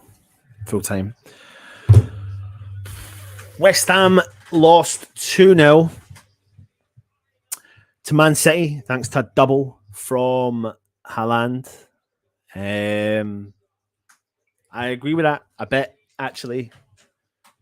But that's not the be all and end all. I'm not going to drive myself crazy over that one. I'm a bit frustrated at the first half in particular because I feel like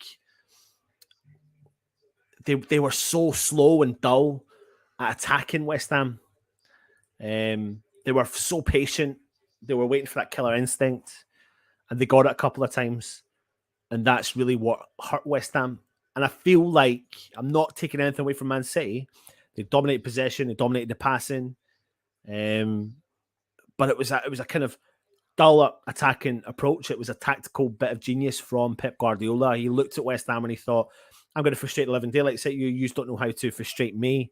I'm going to play the tactical game on you. You tried to play the tactical game on me and it's not going to work. And I'm going to do that back to you.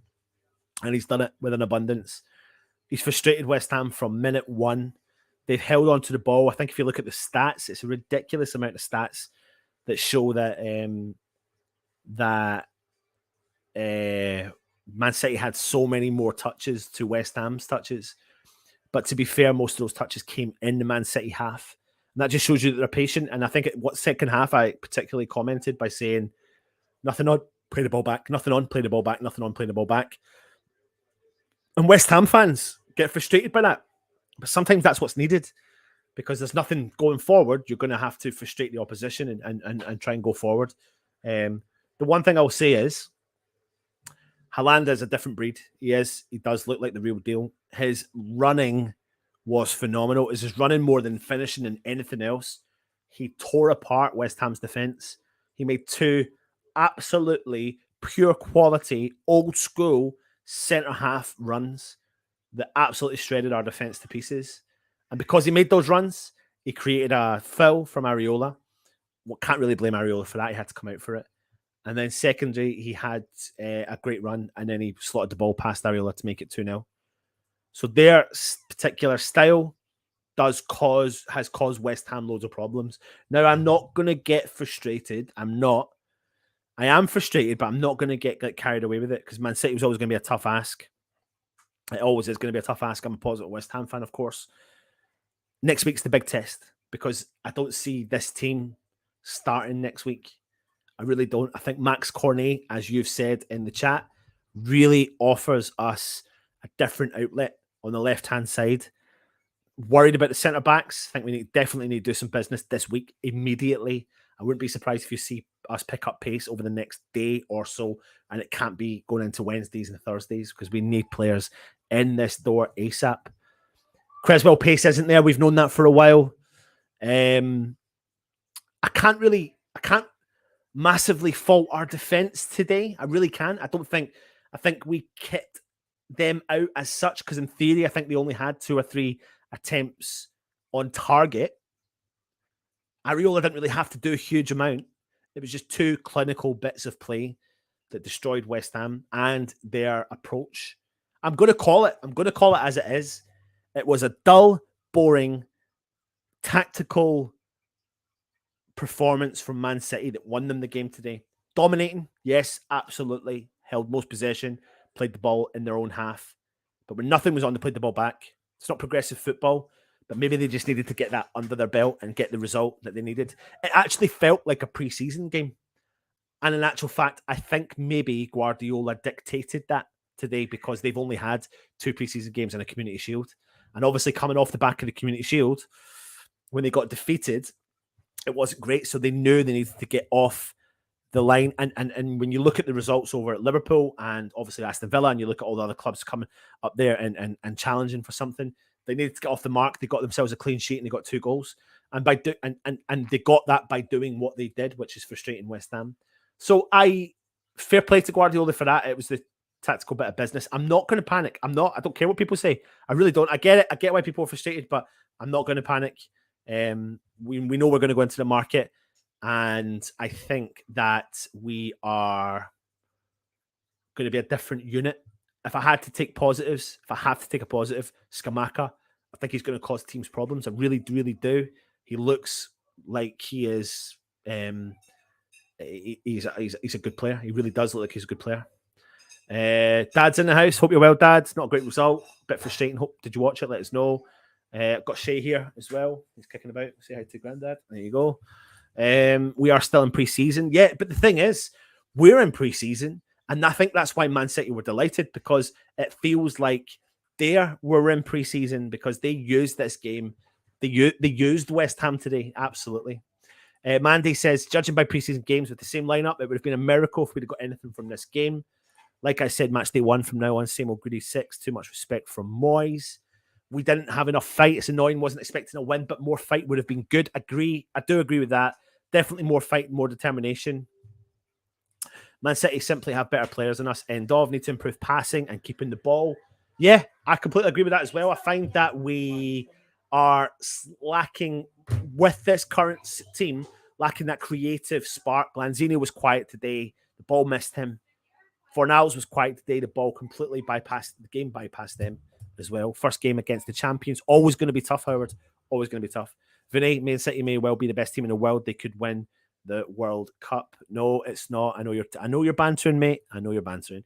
Getting points against City are a bonus. We need to get better against Forest and teams like that. Completely agree with you, Trini. Thank God that's over. I agree completely. Mark, we looked a fortnight away from being ready. That was embarrassing. Men against boys. I think if you're a Man City fan watching that game today, I don't know if you walk away going, that was one of our ever best performances. It was a boring performance that got the job done. And I know you need those sometimes. And maybe they looked at the first game of the season and looked at all the other results and thought, we need to get this result over the line. That'll give us momentum. Maybe that was the right thing to do.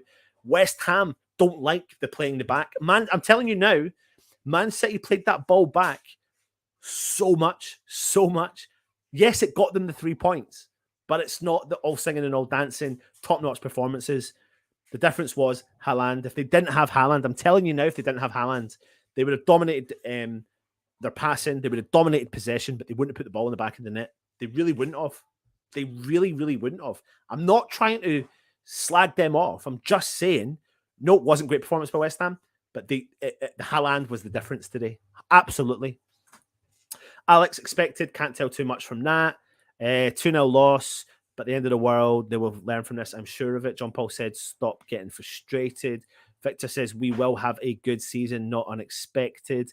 English Ardy, Haaland and the team should be scoring. Scamacca in the same position would be scoring 2 next week. Nottingham Forest match will be an interesting match. Tell you what, we better come out on fire because Nottingham Forest will. Yeah, absolutely. Jake says, I must admit the talk of that Super League to get rid of the money paid for the teams would be quite nice. Maybe I am just salty. Sharp finish, look, when you spend over 50 million on a striker, you expect him to do the business, really, don't you? Yeah, absolutely. Haaland is a different breed. He's a quality striker. Vinay, Scamacca looks confident. He knows his strengths. He does. And when there was a certain part in the second half, when he gained that ball and he was doing a few tricks and here, there, and everywhere, he does look good. I'm quite excited by him. Scamacca looks good, but needs better service. And WHU, that's going to change next week. We're going to have Maxwell Cornet around and whatever signings we potentially bring in as well. Definitely will progress West Ham. We're one of 2 players away from a very strong squad. Scamacca will be a baller. Force will be in trouble. I do agree with you, Howard. I do. I really think we need to replace Souček. He's not got too much about him at all, apart from heading now and then. Jake, tough to judge today's game because really, apart from Declan Rice, the ball was totally lost. Lanzini, Fornals, Souček, they didn't do much because the ball just passed them by the whole game. Calm down. There's something wrong with Zuma, or maybe he's just cart horse in general. Honestly, I've noticed it last season. It's not just now, it's all the time. I think he's got a lot. He looks like he limps all the time. He looks sluggish all the time, especially after a tackle. But the minute the game is actually in flow and like he's running one-on-one with a player, he looks okay at that point. Patrick, we need signings before we play Forest. Dan is saying a tough, boring game. Well played for making parts sound exciting. Losing by only 2 to City. Would have seen the result not that long ago. What's with the 90th minute subs? I get that. I know. Moyes is clueless. Only we can spend 100 million and not play them. From Stephen. Tyler. City never even looked like they tried. Never put any pressure on them to do so either. That's one out of the way. Calm down. I really didn't need to foul Haaland. He was already stretched. It's a tough one. I mean, if Areola doesn't run out to that ball, we're going to be digging him out. If he runs out and defends it and tackles him, I think he has to go. I do think he has to go. Difficult game, yes, but we need to improve on Souček. You can see why Moyes is looking for another midfielder. Sufal, Lanzini, Souček, and Benrahma should be dropped. Benrahma came on, didn't enlighten me with any joy, to be honest. Scamacca was my positive for today. He really was. City will batter other teams. They have not bettered us. Agreed. Doesn't matter who we sign if Moyes leaves them on the bench. I don't think he will. Thinking about this, it's only one game. We will learn from this. The new signings will prove the doubters wrong, I'm sure. It was an exhausting exhibition match. You can say that again. Crosshammer first game of the season can go way. Absolutely. Now, listen. Antonio in midfield. We're going to have loads to talk about over this week, so we'll save it for that. I was going to do a review after the game, but I'm going to let ourselves dissect this. And maybe I'll come back later on tonight and give you some more on the game, and you can come in and have your own opinion as well. So we'll have a chat about that later on. Anyway, like I said, if you're new around here, hit the subscribe button, leave a comment, hit the thumbs up. Not a great day at the office for West Ham, of course not. But next week, Nottingham Forest, we can do a job on them. We're going to have Scamacca probably starting the game. The whole dynamics of the team can change from now on. You put Maxwell Cornet, you put Antonio out on the left. It's a whole different team, innit? With Scamacca up top. So, and depends what we do in business this week. Anyway, it's been a pleasure. Stay safe and keep your chins up, keep your heads up, because it's just game one against the reigning champions. We need to remain positive. Stay safe. Thanks for watching. Of course, always thank you for supporting the channel as well. Stay safe and come on, you Irons. Ciao for now.